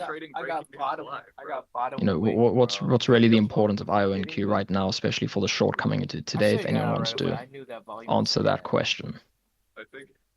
It's the leader, correct. So, when you're looking at a basket of stocks, and especially looking to short today, I've always given the analogy, and I've always spoken about, looking for the head of the snake and looking to react, especially to relatively weak or relatively strong, depending on which direction you're looking to play, looking to react to the leader when you get any sort of trend breaker outlier move. So IONQ was the leader. Didn't trade it in the pre-market when I was expressing and initiating a lot of my trades, but it was really, for me, a gauge and understanding, overall sentiment, and whether or not we could get that outlier move today. Now, secondly, main focuses were RGTI for me, QUBT, and QBTS. Out of all of them, QUBT was my main focus, simply because we came right into a nice area of resistance from a high time frame on the daily chart. Came right back into the 14 zone, similar with RGTI, very clean as well. We came right back into a potential band of overhead, a potential band of supply in the pre-market. And so naturally, my focus in terms of risk reward, in terms of skewed risk reward, I was looking for failure near those areas in the pre-market, and then looking for change of character, lower high, to begin to initiate a short position. I like those as well, given liquidity, given range, and because of meat on the bone. I really keyed in on QUBT in the pre-market and off the open as my main focus. A lot of other guys focused on RGTI. They focused on QBTS as well, given the dilution with that one and liquidity. But for me, I focused on QUBT simply because of, I had determined that it might make significant moves in the morning. Not talking about this move right now on the headline, but really in the morning from 14 down to 12s and potentially 11s, where we've come from, and the expected move. And so QUBT was my favorite. Now, how did I actually trade it? And what were my trades in QUBT and QBTS, using IONQ and RGTI really as a guide? So in the pre-market, obviously a little gap up, push right into resistance. And then I started to notice IONQ begin to fail. So you can see IONQ had a quick push up, fail, hold weak, and we started to roll over after 7 a.m. And I never initiated a position at that point, so pushing a bit lower, I still didn't want to chase lows. The reason why I didn't want to chase lows on any of these names when we started to break IONQ below 13, QUBT or IONQ, when we broke that consolidation in the pre-market. Reason why is because when you're trading a theme like this, We've gone from bearish news to was it yesterday, the day before, we had a positive sentiment, positive news come with Microsoft, SAP. Then we had Nvidia. They're going to be hosting a quantum day. It's an incredibly crowded, almost emotional trade. Crowded with short sellers, crowded with longs. And so the last thing I want to do is short into support or short below support. I'd rather look to see support break, see a gap up fail, which we saw in QUBT, stuff into 14, band of supply, fail below 13, potential support from pre-market, and then we got a lower high into 1340s, and we started to roll over 1330s, and at the same time, we saw relative weakness, obviously, in the leader IONQ, which has led previously, and like Joseph is pointing out in terms of valuation as well, and overall popularity. So we started to see some relative weakness compared to the leader as well, and overall sentiment begin to shift and price action shift from the previous day. And of course, we pushed into, after 3-day, multi-day bounce into resistance pre-market and failed. So all of that was, got me thinking, all right, we've had a nice measured bounce into a potential band of supply, and now I'm going to focus on the short. Excuse me. So as I mentioned, I don't want to be chasing lows, why it's crowded, and the character of all of these stocks, the basket of stocks, you often get a bounce. It's incredibly crowded. When we break support, shorts look to cover. As soon as we get any sort of buying, longs get back in, you get a bounce, rinse and repeat, etc., etc. Rather, to fight for price, I'm looking to short a lower high. And so we got to push around 840. We got to push into 1340s, 1330s, and we failed. And so I initiated my position, 1330s. And at that point in time, given we're in the pre-market, I'd often trade in the pre-market, but I'm not looking to allocate unless we have, an A+ outlier move and an inefficiency to take advantage of. I'm not looking to allocate too much risk in the pre-market. So I was really only half of my position, 1330s, 1320s. I would have liked to fight for price and enter a little bit higher, 1350s, 60s against pre-market high, 1390s, but really a 14 stop. So I was saving some risk to scale into that position. Obviously, we never got that. So I entered my position 1330s, and where was I looking to cover? First, I was looking for a move down into 12, which could have acted as potential support. It's also where we started to accelerate in after hours yesterday. So 12 was my first area in which I was looking to cover up to half of my position coming into the day. And then thereafter, I was looking at the second potential band and what would become close to 2-day VWAP was down towards the low 11s where we broke out from yesterday as well. We held VWAP after a nice push high in the morning, held VWAP, higher low, and then we broke out. So I was looking for a push down towards 11. So those were my two targets, and that's how I arrived at them. So entered my position, lower high, 1330s. I'm holding, and I'm covering a little bit, trading around the core, and then before the open, I added yet again. I was hoping for to get lucky with a buying balance and a quick push into the high 12s to be able to really put on a little bit more size before they open. But we never really got that. So I had covered about a third of my position, re-added before the open, and then right off of the open, blasted through 12. And I started to get out of my position. Excuse me. Sub 12 as I came into my first target. And then we began to consolidate. And what I really liked about QUBT relative to the previous days, we actually started displaying relative weakness in the first 15 minutes, first 20 minutes to other names within the sector, be it RGTI, be it IONQ, whereas yesterday QUBT was displaying a little bit of relative strength throughout the day and in the after hours. And so I like that shift as well.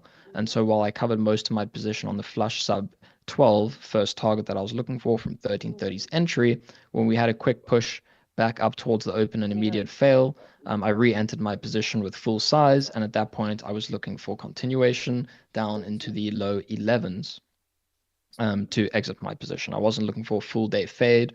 The reason why is given really the extent of this theme, given how crowded these stocks are. I wasn't looking to overstay my welcome, as well as what I spoke about in the beginning of the meeting, overall environment that we're in. For me, it's move-to-move trading on stocks that I'm specifically looking to intraday trade versus swing trade. And so pretty disciplined in just looking for a push down towards low 11s, my second target. as mentioned. So after initiating my position back to full size with a stop above the high of that stuff, original entry from 1330. So really now I'm just risking profits and playing with profits. We got a nice quick 3-4 minute down move into the low 11s, met with a little bit of buying, and I exited my entire position in the low 11s between 1120s and 30s, and I was completely out of this trade. And at that point in time, once that had played out pretty well, I turned my attention to QBTS, and QBTS. And again, just walking you through kind of my thinking in real time. QBTS at the time was showing some relative strength to other names, but it was still holding below the volume weighted average price. Sellers were in control. A little bit choppy, hadn't picked a direction yet, but sellers were certainly in control given the fact that it was remaining below intraday VWAP. And so this was, again, just a simple move-to-move trade. As long as it never reclaimed VWAP, the trade was valid, and just looking for a quick move to move. And if we take a zoom out here, go to a 5-minute chart, I was really looking for a move back down into the sort of mid-5s where we found support yesterday before we made a higher low and pushed and reclaimed VWAP. So I was looking for a whoosh down towards mid-5s just for a move to move. Really nice skewed risk reward in this. And, it also shows you the power of trading in a pod, trading with buddies. As my friend pointed out, QBTS and this consolidation, I obviously know the backstory behind it, fundamentally in terms of dilution as well. And so with all of that in mind and the relative strength that we're showing, however, still holding below VWAP and the skewed risk reward in terms of being wrong at 605-ish on a VWAP reclaim, I immediately hit it in the 590s as we broke this consolidation. And at that point in time, I immediately started covering for a significant risk reward, skewed risk reward trade. I started covering in the low 580s, 570s. And then I left the piece on to see if I could get my targets down to the 550s against 6. And so I only left on about a quarter of my trade after getting out of most in the 570s. And that quarter of the trade I stopped out when we broke back above 6, which was fairly irrelevant, given the fact that I'd covered already, 3 quarters. But I wanted to leave one piece on just to exit down into 550s to reach my targets, which is something I'm even at this level in the game, I'm still trying to be a bit more disciplined on in terms of holding a piece, even if we get an extreme move in terms of percentage to the downside, to see if I can achieve my targets. And then after that, obviously, let's just put on there you go. After that, reclaimed VWAP. We reclaimed VWAP in RGTI. We reclaimed VWAP in a number of names. And the last thing I want to do, again, to talk you through my thoughts in real time, the last thing I want to do is just immediately start, given bias and given my short trade from the pre-market and profits to potentially play with and begin recycling the idea. Last thing I want to do is just start blindly shorting, and just hoping that it will turn as soon as we come into resistance from pre-market, whether I'm looking at RGTI or, QBT. I want to wait for rejection. In the past, years and years ago, in my earlier days, that could have been quite easy to do, and just start scaling, covering a little bit, reshorting, covering a little bit, trying to work my price, giving back gains for really no reason, because you can just wait for the fact. And so I sat on my hands, did absolutely nothing. Once I stopped out on that last quarter in QBTS, I then turned my attention back to QUBT, given the bounce into VWAP, given the relative weakness it displayed versus some of the leaders, RGTI, IONQ, on this bounce. And I was looking for this trend to break, and I was looking for the stock to break back below the intraday VWAP. And so the final trade that I had here before this meeting was when we pushed above VWAP, started to consolidate. We broke this trend. We then consolidated right at VWAP over here, and I shorted a starter in the 1230s, and then I added again in the low 12s. And then at that point in time,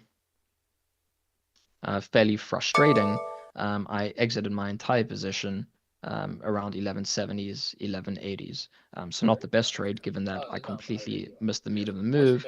But I really don't think we would have got such an extreme down move before if we never got that short report that came out in QUBT. which came out at around 11.50. As you see the increase in volume, and that really drove the stock to new lows intraday. And so that final trade was really just a lower high relative to pre-market trading. Got back below VWAP, sellers in control, held below VWAP, and then we broke below 12 for a nice add. And then, volume was incredibly light in this sort of region from where we reclaimed and pushed higher to VWAP, and again, move to move trading, didn't want to get greedy. And so while I could have trailed my stop against 12, might have been the better play there to really skew the risk reward and make the most from this lower high short, looking for a slow fade all day. I decided to just exit my position, thinking that given volume, given where we are mid-range on the day, having a pretty much an inside day relative to the previous day across the board in all of these stocks, I'd wait to see how the late morning, early afternoon develops if we continue to base and consolidate below VWAP, and then look for a consolidation breakdown. Just so happened that I exited, and a few minutes later, short report came out, so I missed this move. But you can't catch everything. So that was. I exited at that point mostly due to volume decreasing, lightest volume of the day. Sure, we were holding weak, but given price action that I noticed and buys stepping in, quick 10-20 cent spray higher, for relative to as well how IONQ was trading and RGTI holding above key 80-cent level, I wasn't looking to get greedy, but obviously in hindsight, it's easy for me to say I should have just trailed my stop against 12, at least left on half of my position, similar to what I did in QBTS against 6, hard stop and see how it traded. But if the short report hadn't come out, I don't think we would have got the momentum that we got to the downside. So that was my trading this morning. Right now I'm flat all intraday positions, and I'll see how early afternoon, sort of coming into midday, how we act to see if we get a bounce or if we just hold weak, and then I might look for more move to move trades into the close. But given where we've come from now, I'm certainly not looking to initiate any outsized risk positions at this point in time. What I am watching in these names going forward would be for, two scenarios really. One would be a bouncy ball setup if we go sideways for a couple hours through early afternoon. For example, we get a bounce to 1060s back into support, 1050s, 1040s. We see range contraction and then looking for a consolidation breakdown through the low of day for a momentum trade. Similar in QUBT would be the exact same setup if we're able to contract a bit further. And then in the sorry, just reading a question there. And then in 20, 30, 40 minutes to an hour, looking for consolidation breakdown for move to move trading, just like kind of hitchhiker setup that Jeff often talks to you all about. All right, with that being said, any questions? You guys want to post your questions? We can do some Q&A now, and then we will get and then I'll get back to trading. Yeah, I have a question regarding your position. If you saw the news early, would you have entered like a portion of your position back in? Sure. Sorry, will you ask that one more time? Yeah. So you exited your position around like 10:30. If you saw the news early on, would you have considered putting back some of your position? I saw the news fairly late. I was focusing on something else at the time, and then I saw the news, saw the headline, came back to it. We already had a quick whoosh down to low 1130s, and so I didn't want to chase it at that point. The stock's gone straight down essentially since VWAP 1220, so I just didn't like that risk reward. And it's the problem I had with chasing it to the short side was that even though the short report came out, it's everyone knows that these stocks are pre-revenue. Everyone knows that it's anywhere from 10 to 30 years away. So it's not like it's a revelation, if you know what I mean, in terms of the news. It's not like FTAI yesterday. With who was that again? Muddy Waters, uncovering and bringing to attention news that most people don't know. When it comes to these, it's most people know the news. Most people know what they're trading. So for me, it wasn't a revelation to the point where it was like, oh shit, this could change the sentiment. This could really give people a major reason to sell. And therefore, I just need to hit in market order and get in. So I don't think it would have changed anything if we were, if we're trading closer to VWAP at the time, better risk reward, then it might have been different. With all of that being said, but given where we were and given the short report and how it's really not a revelation, I didn't think that it was worth chasing. That makes sense. And then I have a question about your entry in the pre-market, the first one. So you entered on the lower high. What are signs that you look for to tell you that this might be a lower high? And then where do you place your stop?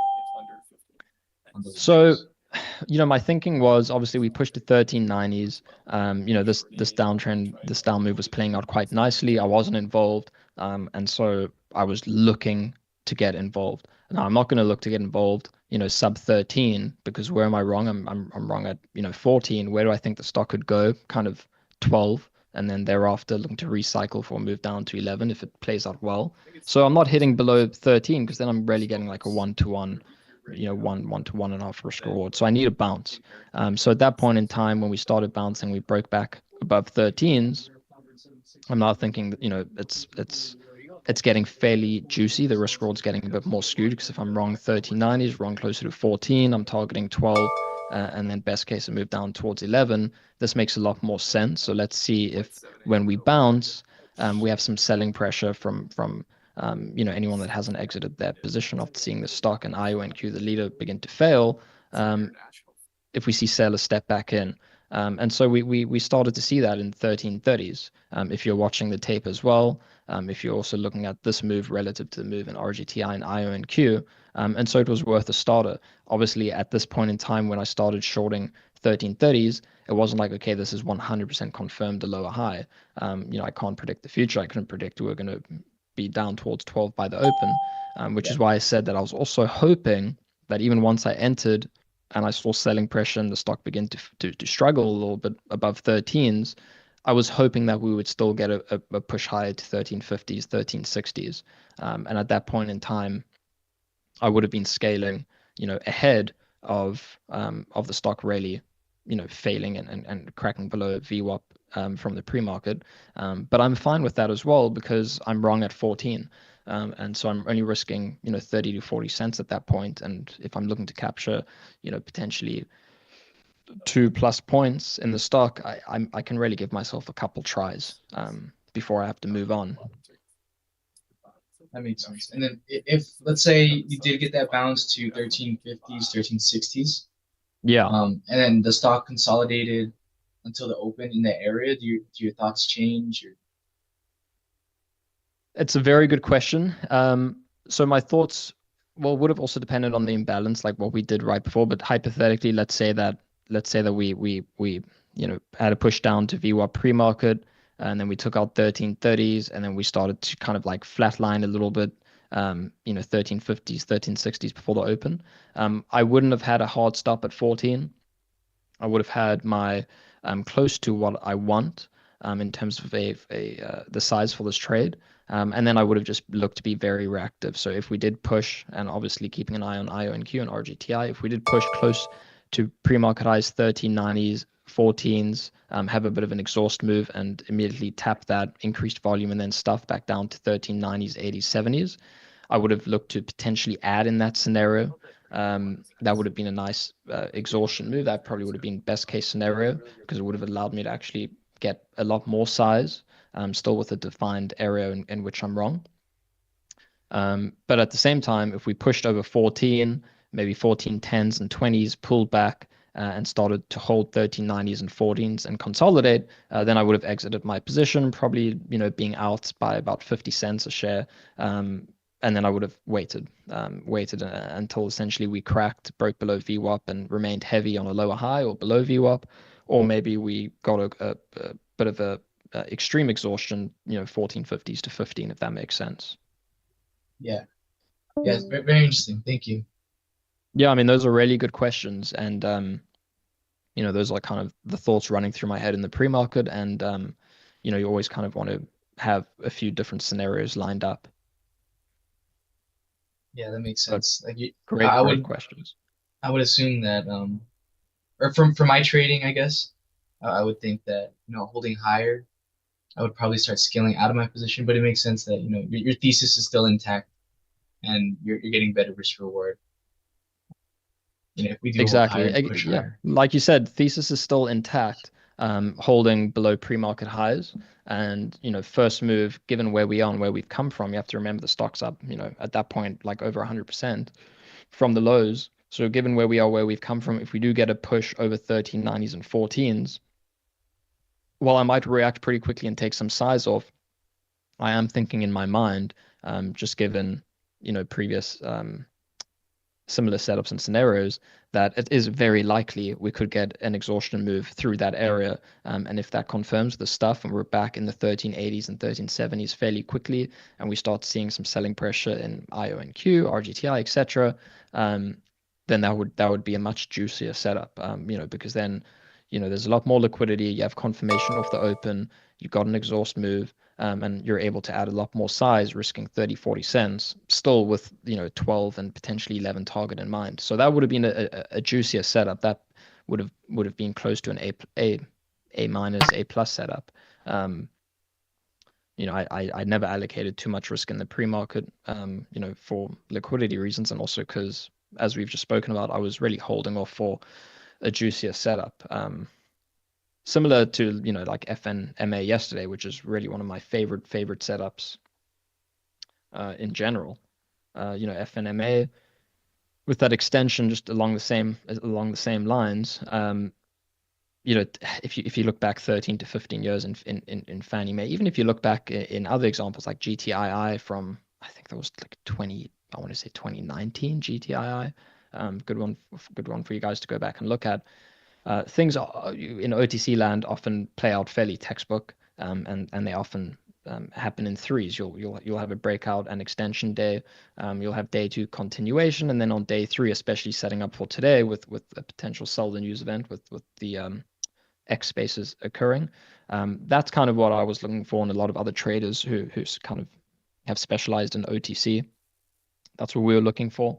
And so as a result of it not playing out like that and just getting a small gap up and then a flush off the open, that took it down from being a potential A plus trade to, in my opinion, it was really just a B move to move trading. I mean, I shorted this on this lower high, and then I covered the dip, and it was sort of just rinse and repeat.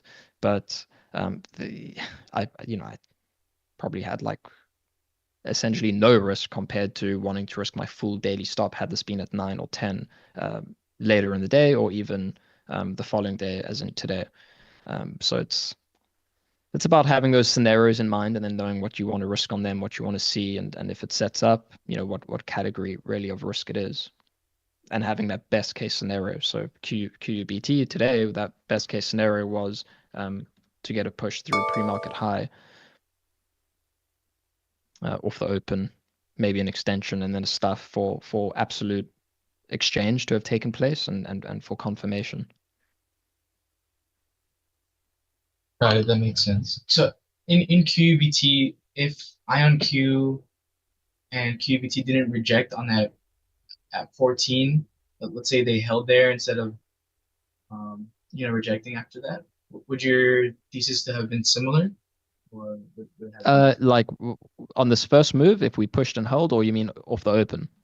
Yeah. So on that first move, if we kind of held up and we never had the opportunity to make a lower high, basically. Yeah. Well, yeah, no, absolutely. It would have been different then, because there would have been no selling pressure, and it would have been more sort of hands off. I wouldn't have done anything in the pre-market, but once we did get a quick push, broke pre-market range, and then broke support of that range, and then got a lower high with relative weakness in IONQ, that thesis is already beginning to play out.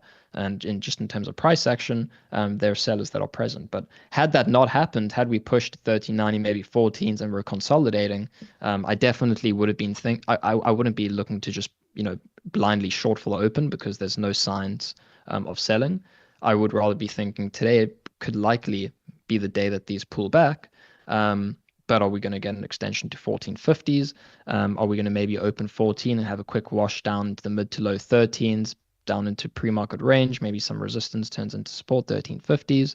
If we then get a lower high or hold weak below VWAP, then I'd be looking to trade it, but I wouldn't be looking to be short in the open, because at that point there's really three scenarios. Scenario one, we get a extension over 14, and fail and short, we get a push right off the open, maybe longs are bagged, shorts chase, which means we get one little failed follow through lower high, get rid of some shorts.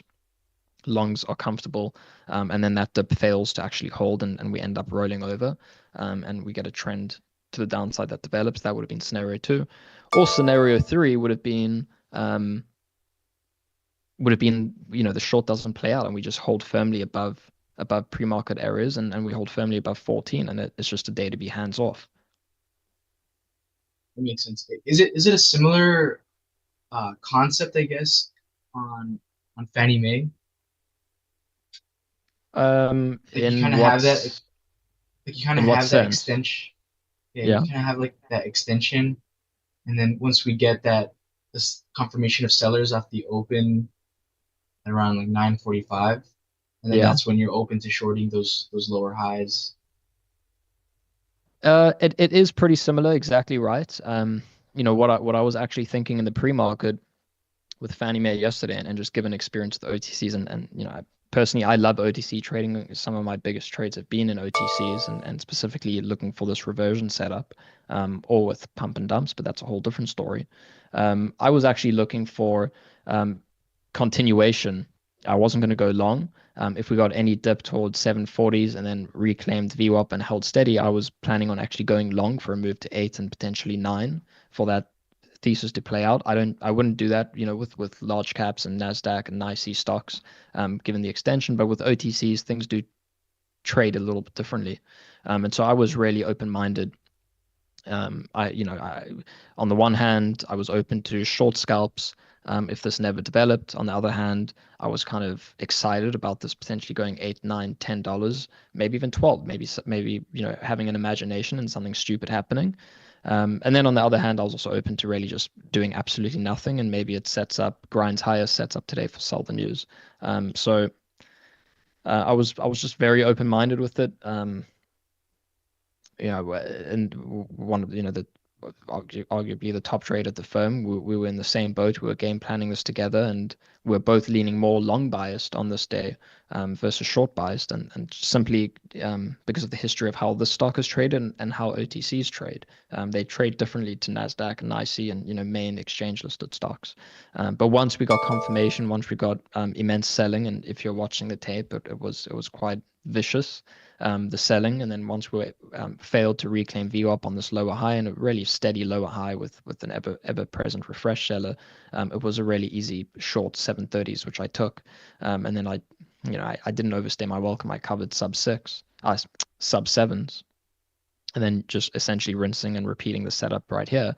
But again, not an A setup. It was a B, and I actually think, given my experience with OTCs, given how clean they usually trade on these extension setups, and how perfect they often play out, and how perfect Fannie Mae has, the handful of times in the last 10 to 15 years, how it's played out on this extension setup.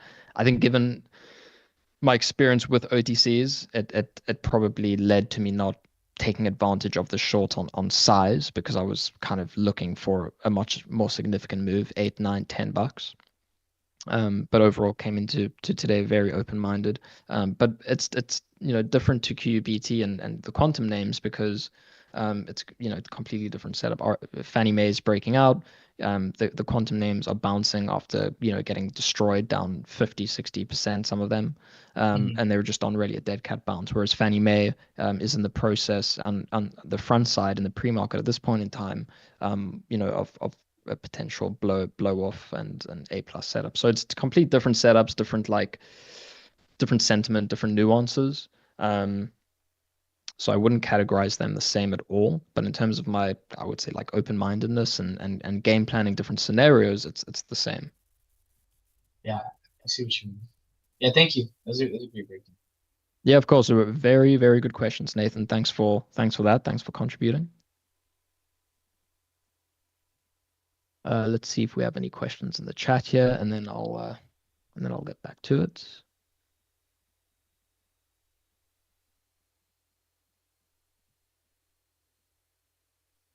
Tobias, how does the short report?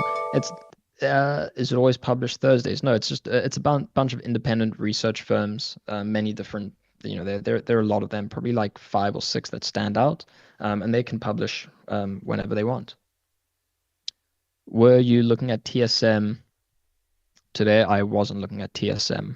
I was really just prioritizing my focus and attention on quantum names. Typically also in your sort of like newer days, you don't want to spread yourself out too thin and try and focus on everything that's moving. You want to focus on where you believe you have the highest likelihood to generate a return on the day. For me, that was in quantum names, also BMRA, but BMRA was interesting too. I never got the short through one. That was pretty straightforward on this breakdown. Longs trap, a lot of volume churned above. I was hoping this would see higher before lower, but I really thought that the short through one would be too obvious and might stuff to the upside, but that ended up playing out very well. So if we do get a push in this name a little bit later, I'll be leaning towards the short side. But obviously, if we start to reclaim ones, then I'd be thinking we might get a squeeze out and exhaust move to the upside.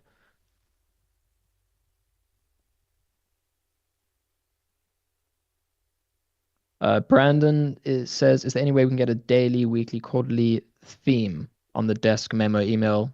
So I guess like overall thoughts of the market and theme. Well, I mean, I think you're getting it in IA. I think being able to tap into these meetings and what traders on the desk are focusing on or watching, where they're prioritizing their attention, mental and real capital. I think that's even better than getting an email, in my opinion.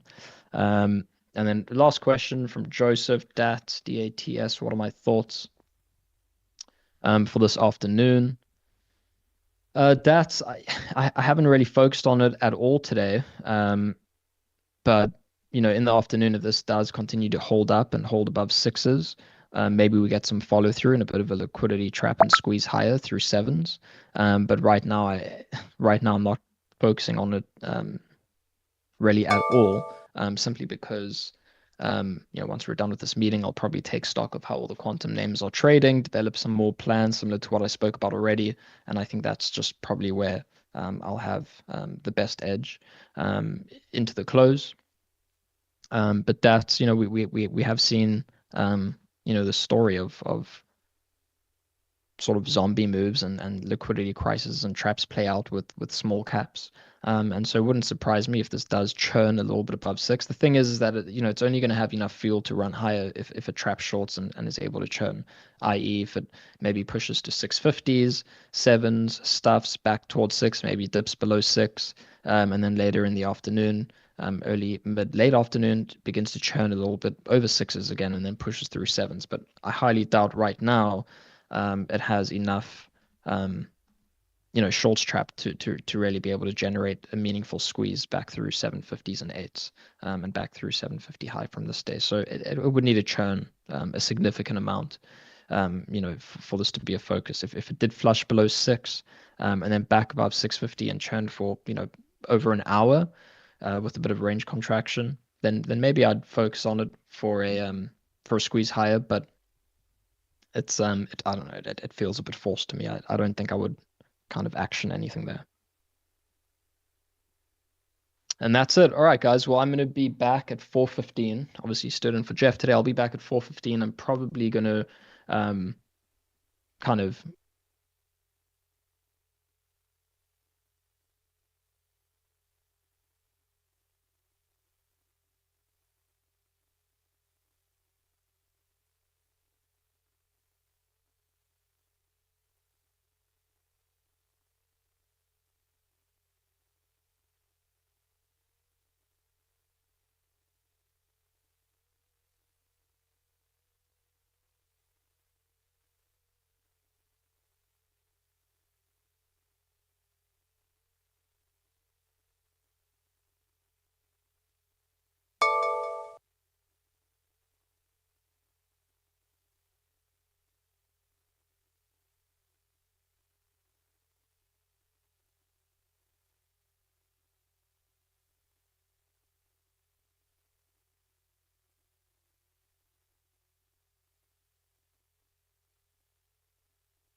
Just I've hit every single one every single day. I've lost.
I got out. I can't short it, so shorted and covered it for the hit. Like, you know what I mean. I did it where I had to buy it.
So if you think Recording about in it, since it's a progress. February, since it's a 77-day trade, and we do the trade every month, we put on a new one every month, then we do 12 of them a year. But as I'm sure you've understood by now, if you have a 77-day trade, even if we hold it, say, only for 60 days, you're going to have two trades on at the same time. Because if you put on your March trade in early January, and you put on your February trade, sorry, your April trade in early February, then that's only going to be 30 days apart. So the trades are going to overlap, but that's a little bit breaking the rules. Typically, you should only have 2 of these trades on at the same time because you don't want to over risk your account. But sometimes there are cases where the risk is so small in one of the trades that it doesn't really matter that I have 3 on. But typically, I will and I will only have 3 on basically if I'm intending to expire the trade or there's some other reason I just want to stay in that first trade a little bit longer. But if I think there's any real risk in 3 trades at once, I would never do that because I don't like to take that much risk. Okay, now, all right, hi Michael and everybody else who has said hi. Now, so what I do in these sessions, first of all, people get interested in the trade. So I just want to let you know, you can learn more about it at smbu.com/Rhino. We actually have a video course on the program, but that's that. I'm not here to sell you that. I just want to let you know that because a lot of people do get interested in learning more about it. Okay, now, so since this trade has a number of, okay, so I think I just answered the question from Mr. Trajanov. Yeah, you can learn how to make, well, you'll learn about the trade to learn how to kind of fully adjust the trade, enter, adjust, and exit it. You do need to have the course, but you can definitely get more of an overview than I'll be giving you in this section, in this session today, by going to smbu.com/Rhino, where we actually have a couple webinars on that landing page, which gives you an explanation of how the trade works in a more deep way. But on the other hand, those webinars do require that you have a certain amount of knowledge of options income trading, which you may or may not. I do not know that at this point.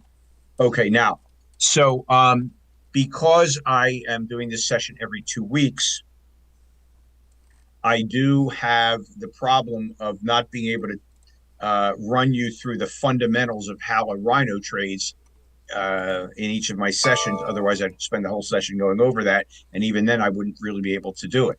So what I do recommend is you go back into the archive of the Inside Access Options Income Strategies archive and look at the first 2 sessions I did, which were March of last year, March 21, and then April 4.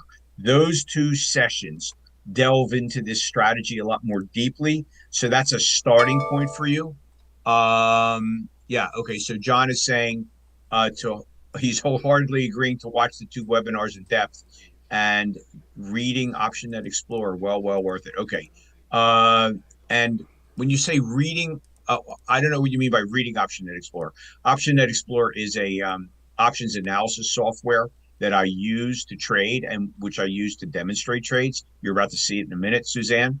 But that's so I didn't know what, John, you go over how to read. Oh, read the graph. Yeah, of course. Yeah, so you have to read the, and we'll go over that a little bit today. So okay, now, so but having said that, the best way, Suzanne, really for you to get even more information on it is to go to smbu.com/Rhino because there's a couple webinars up there that explain in a lot more detail how the strategy works. Okay, now, so a Rhino basically is what's called a broken wing butterfly. It's put on 77 days before the trade it expires. So this would have been in early February. You can see February 2nd, 2024. And this is the initiation and this is the very beginning move. This is like the opening move in a chess game of the broken wing butterfly. And so as you can see, it's all on the put side when the trade gets started. It doesn't stay all on the put side, but it starts out all on the put side. And as you can see, we are long the 1960, short 290, long 10 1960 puts expiring on April 19th, short 20 expiring on the same date, and long 10 all at these various strike prices. Now, so if you see there's a 40-point difference between the long and the short strikes on this part of the trade, and there's a 50-point separation between the short and the long strikes on this part of the trade.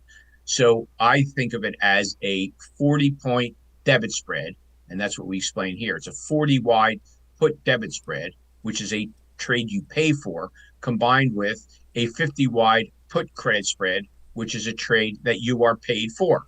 And when you combine them together, they end up in this structure: 10, minus 10, and minus 10, sorry, plus 10, minus 10, and minus 10, plus 10, all put together is actually this structure, if you think about what I just said.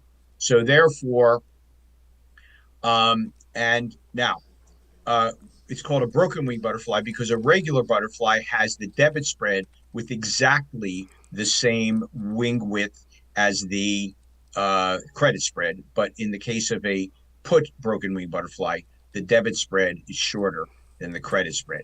And so the trade, when you look at the risk graph of the trade initially, it's extremely flat. And the reason it's extremely flat is because the credit spread is wider than the debit spread.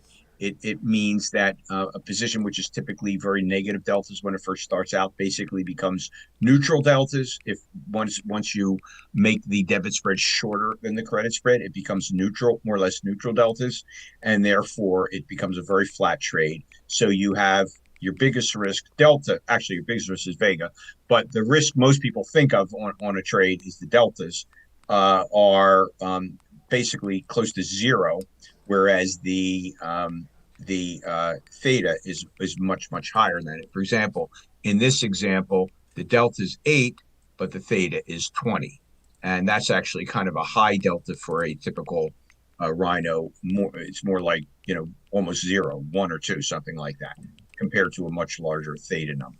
Okay, so if you don't understand options income strategies, you're probably going to not have any idea what this is, this graph I'm showing you, and the rest of it's probably been hard to understand, but if you watch those webinars, it should be a little bit easier for you. Okay, now, so let's move into the trades themselves that I have on. And what I do in these sessions each week is I start with where we were last time. And so we're going to move over to those trades. And the last time we met was right after New Year's, January 2. So we're going to go over to January 2. And I'm going to start at the end of that day so that you, okay, let's see. Why aren't we? Okay, January 2, 2025. Where's my trade? Am I in rut? Hang on. Sometimes this software acts a little weird. Oh, I know why. Because I've got to move to the end of the day, I guess. Let's see. Someone's saying something in the chat. Oh, I have Rui. Okay. Well, there's our first problem. Because I'm having a little issue with my computer today. It's actually a very funny problem. And I'm going to have to, let me see.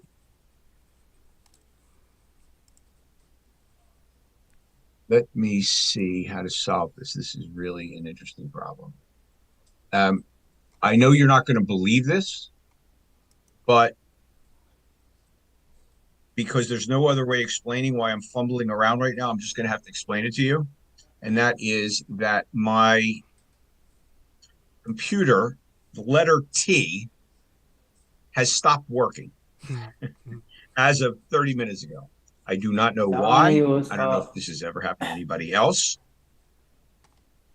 And therefore, theta decay, Darius. All right. If I wasn't so annoyed by it, I would be laughing a lot harder at that joke, Darius. Yeah, but is there a way to kind of get it cleaned up? Could be, yeah. Microsoft Magic Reboot. Is that a real thing? Or is that a joke, John?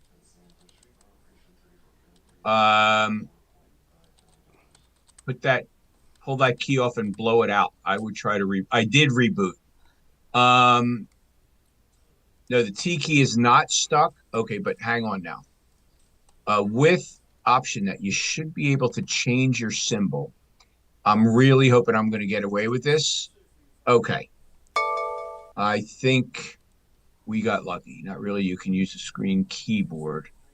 The screen keyboard. It's a UI issue.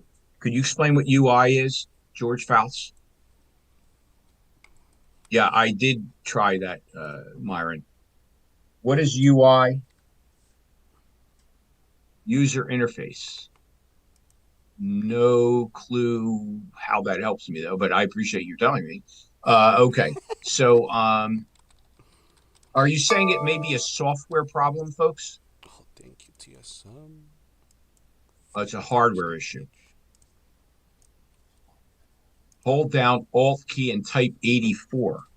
Okay. Somebody's going to get an award if this solves it. Okay, I did that. What do I do now? I hold down the Alt key. I typed 84. Is that a joke?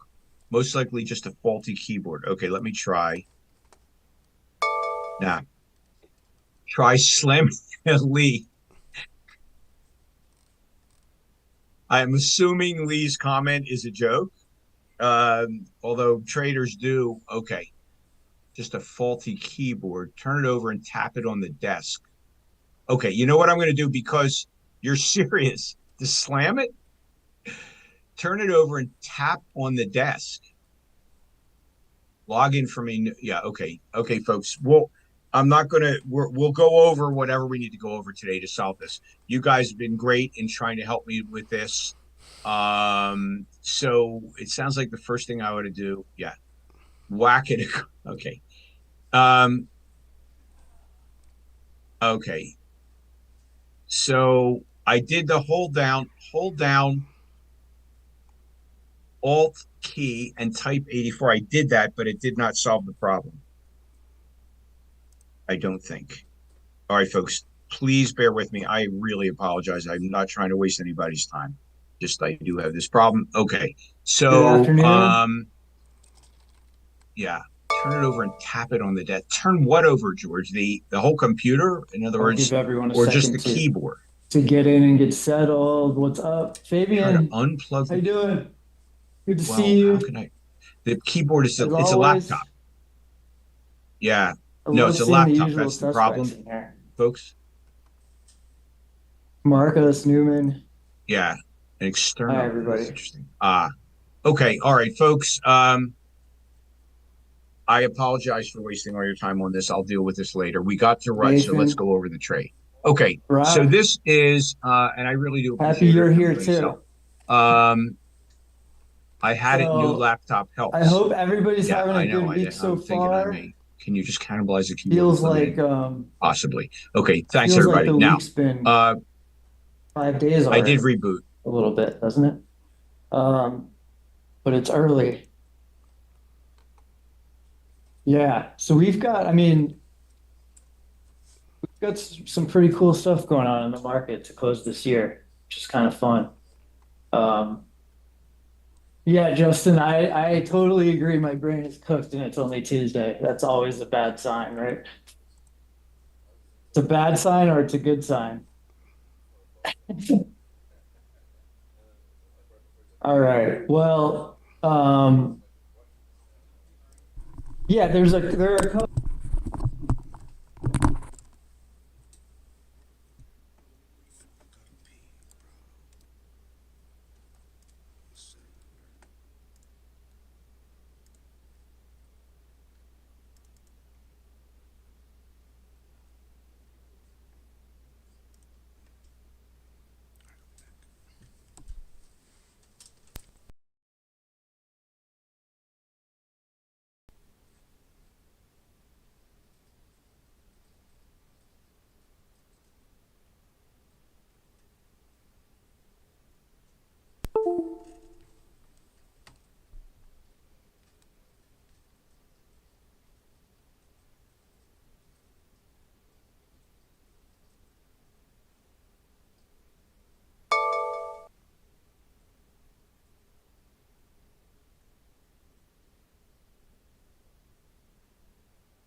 couple things I want to cover today, so let's just get right into it.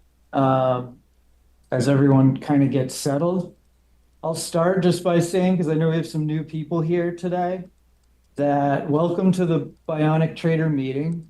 This is a meeting where we go over the variables in our trades and learn how to quantify these things that matter to our setup. So if you're a discretionary trader, this might mean that you have certain playbooks, and those playbooks have variables that, you know, could either make your play an A+ trade, right? If X, Y, and Z are true, or, you know, maybe if 2 out of 3 of those things are there, maybe it's just an A trade, right? So there are these variables that we measure that can help us define, you know, things like how good is this setup?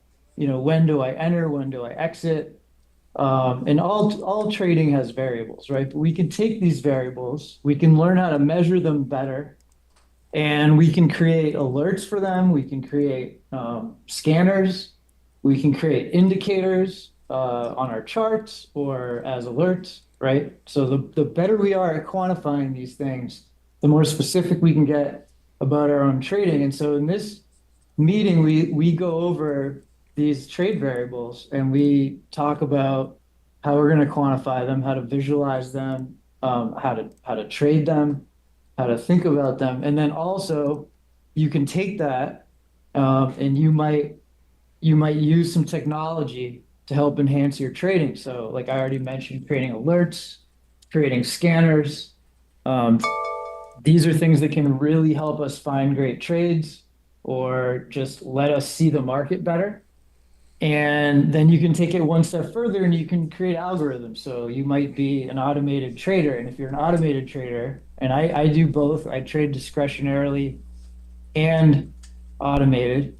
So if I'm going to build a model, I'm then forced to define these variables because there's no way to tell an algo to do anything without defining it, right? So like, for example, if you like to short something that's up too much, you have to define what up too much is. And there's a number of different ways to do that. And some are more effective than others, especially, you know, for your specific strategy. So, so we like to get into how to measure these things. And I think it's really important because people talk about discretionary trading and people talk about systematic trading and people talk about quant trading, right? And there's kind of like, it's thought of that you're either discretionary or you're quant, or if you're systematic, you're not discretionary. And I would just say, I mean, there are a lot of discretionary traders on this desk, including myself.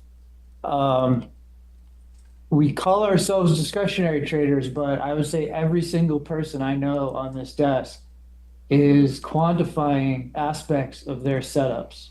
So in a way, like if you have rules and you have things that you're measuring to help you decide, you know, when to put the trade on or how good the trade is or how much risk to put on, then you really are a systematic trader, right? You might not have something completely mapped out in like a rigid form, but if you're using statistics to help augment your trading based on, and then applying that to rules in your trading, you're essentially a systematic trader, right? So if you really want to be literal about it, the only way to be a completely discretionary trader is to just go by intuition all the time. And I know that, I mean, there are traders that have great intuition, but everyone on our desk uses at least, you know, some sort of variable criteria in their trades one way or another, you know, no matter how discretionary or systematic or quant they are. And so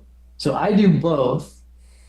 That's kind of the idea of what bionic means. I guess Mike came up with that term a long, long time ago. But, you know, it basically means you're a hybrid trader. You're a discretionary trader that helps leverage technology and use technology and math to augment your trading. And so that's what we do here. And I think that my experience with automated models like certainly helps in this space because I'm constantly building models, and that's always forcing me to understand how to quantify things. And so that's kind of where like my experience comes into play, because I can really take like all of that stuff that I've been forced to be really good at being a quant, and then kind of apply it like to my own trading and also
seems like a killer. I'll take Hannah before. Like, I can't even decipher what you would consider, like, support. I was thinking short. Just as long as it stayed above below the VWAP 118.40s.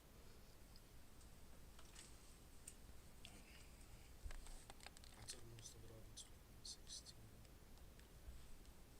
from 217.50. So I was thinking I had a 50 cent. Well, 60 cent risk about for the whole thing.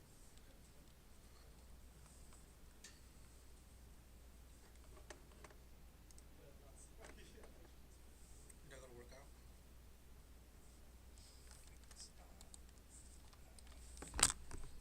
Are you clean? I don't. It's so weird. I don't know because I would probably say I'm very red, only because I was walking up low floats where I couldn't short it, so I bought it.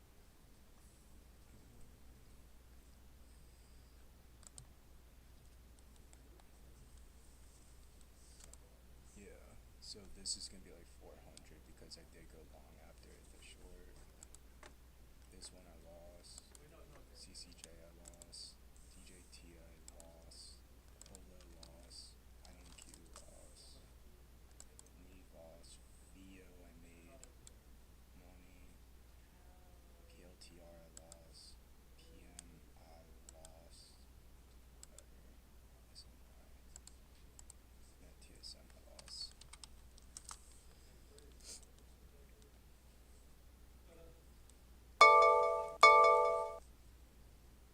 So I'm up quite a bit, but I don't even know, like, cause I shorted it and then I went long, so I don't know what that total would look like. ARGG? ARQQ. That was the one where I'm like, bro, this is a sympathy play.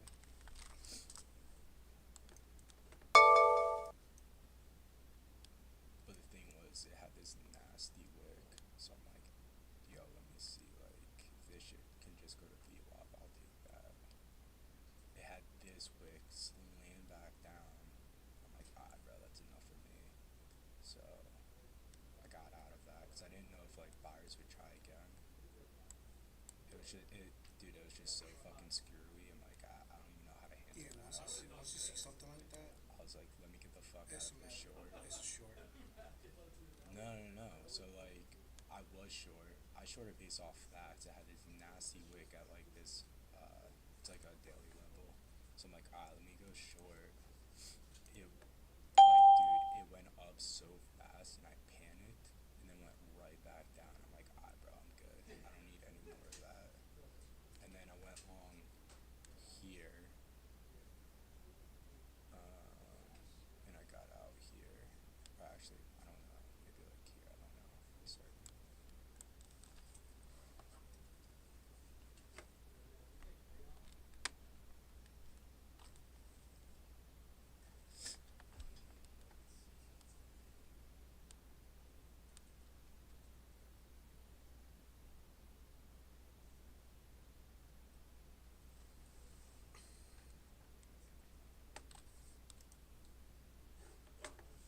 They've happened to us by any chance?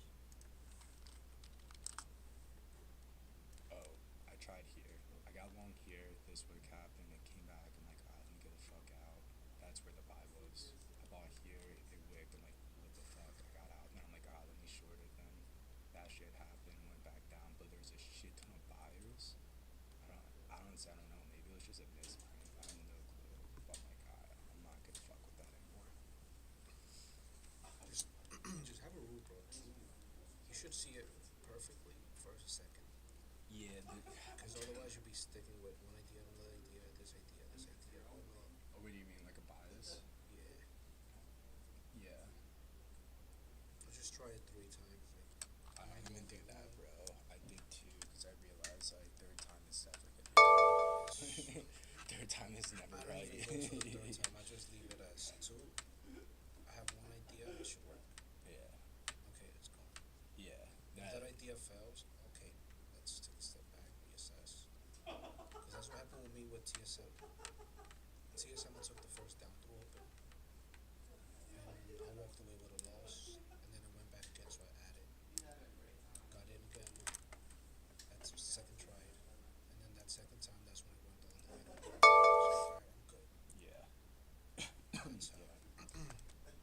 That's definitely. I wonder if it's best to play the down through open in the 2-minute or the 1.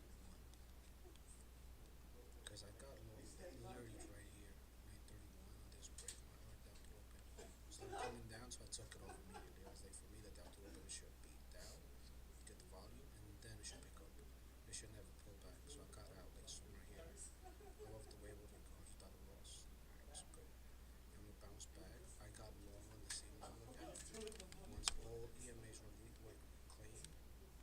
So I got long here, sold it 222s, came back, I added long here for this push into 222s. So it was rejecting. I took it off on this literally 220 break. I was like, I don't want to see this shit. Yeah. And then I waited for that VWAP. I'm like, maybe a VWAP continuation due to earnings. It didn't work, so I got short here, 219 for a fast GB link. So I'm like, oh, fell breakout, lower high, fails below VWAP. Everybody's stuck, so I took a short here, Immediately, like 3 minutes later, took covers 216, 215, recovered like 80%, paid myself. When we came back, I added a little bit, and then every flush just got paid. Yo, for the down through open, just because it's such like a low probability, just put that on as a feeler. Yeah, that's what I was doing. That's a feeler. Because I put in like 50 shares, but it dropped like 2 points. So I was like, oh shit, just take it out. But just since that 222 fell, I'm like, okay, we could probably short here. I fell breakout. VWAP, so that was my whole idea coming in. As long as it stayed below VWAP, 218, 218, short bias for a full breakout. But right here might look like a backside move. Look at it. How many tickets did you trade? Just one. Just see some. Just go for his 100. Bro, for me, it's I'm up like 250. Are you? Yeah, bro. It's so ugly, dude. It's such an ugly fucking. I mean, once you have the levels, once I'm sure I was short all of this 218, 218. Yeah. So every pop, let me watch the week out. Like, let me take some off. Came back up. Let's see how it reacts. I got long here, took it off, and then I flipped short somewhere around here, and I just held all of this. Like, we got the flush 216. I'm taking 80, 90%. I'm still short like 5 shares. And my whole idea was to cover everything into here, but I'm like, I'm in like 200 shares from like somewhere here. Every flush that I get, I pay myself.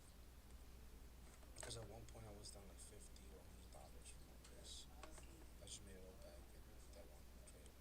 That's it, man. And now this 215 looks like it's gonna bounce. Lower high. Backside of it long. If it breaks above here, probably try it long. Small size. Risking 50 cents. Probably take it into 218.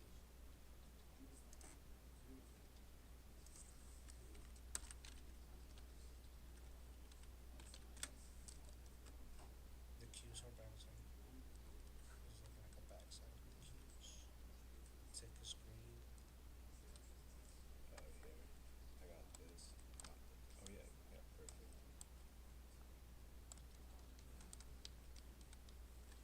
This is kind of wishy-washy. This isn't good. NVIDIA backside. What do you think? Yeah, I mean, I was thinking about it. I don't know if I'm gonna trade anymore just because I've taken so many little losses. It's really just nothing's working. I can't even be happy about the ARQQ just because it's so bro. It's so annoying. I'm long a little bit. TSM. So,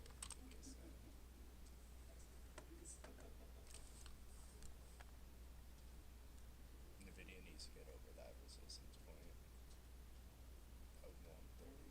138, 135. Yeah, something like that. 135. Might as well just wait for a fashion play though. Because I think this one might just hit.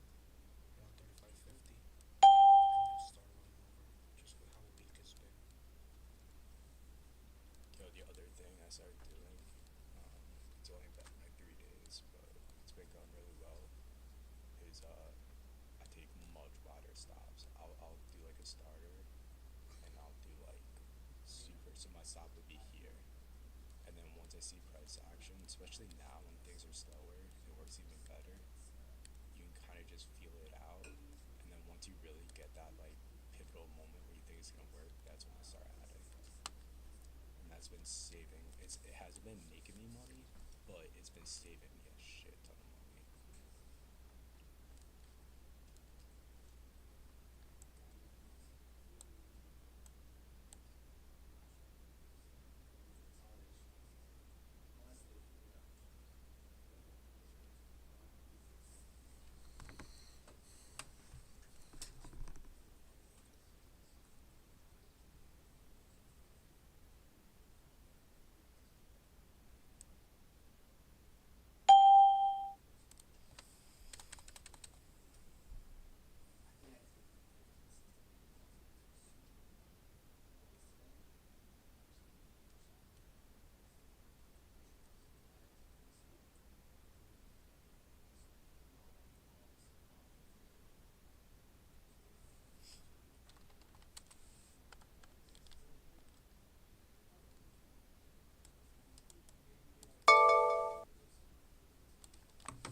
resistance.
TSM's healthy.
TSM had a sell one?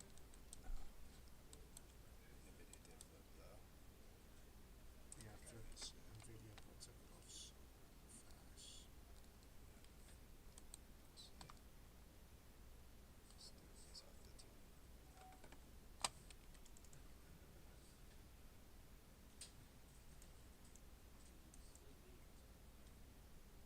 Fast.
that 350.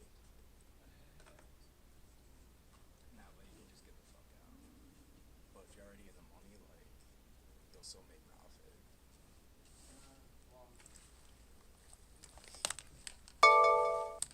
Got your sense in there? What a day, what a day. But I got worked out. Felt like a workout. Brain is fried. I literally touched everything today. Collecting my data. How many tickers did you get? Yo. Let's find out. Turn this shit off. You still haven't figured out your streaming thing? No, it won't let me. I tried deleting. I have 3 accounts. It says that maximum 2 for YouTube to verify. So I tried deleting one of them. Oh, deleting the account? That worked, yeah. And then I did it again. Said now, like, you still have whatever, too many. So I deleted the other one, but the other one won't delete. I keep on deleting it, dude, and it'll be like, oh, it takes a day. And then I go back the next day and it's there. It's like, oh, do you want to delete this account? I don't know why. Just use your girlfriend's phone number. I think I have to, I'm gonna create an account with her. Yeah, her phone number. Just do it. Sit there over with.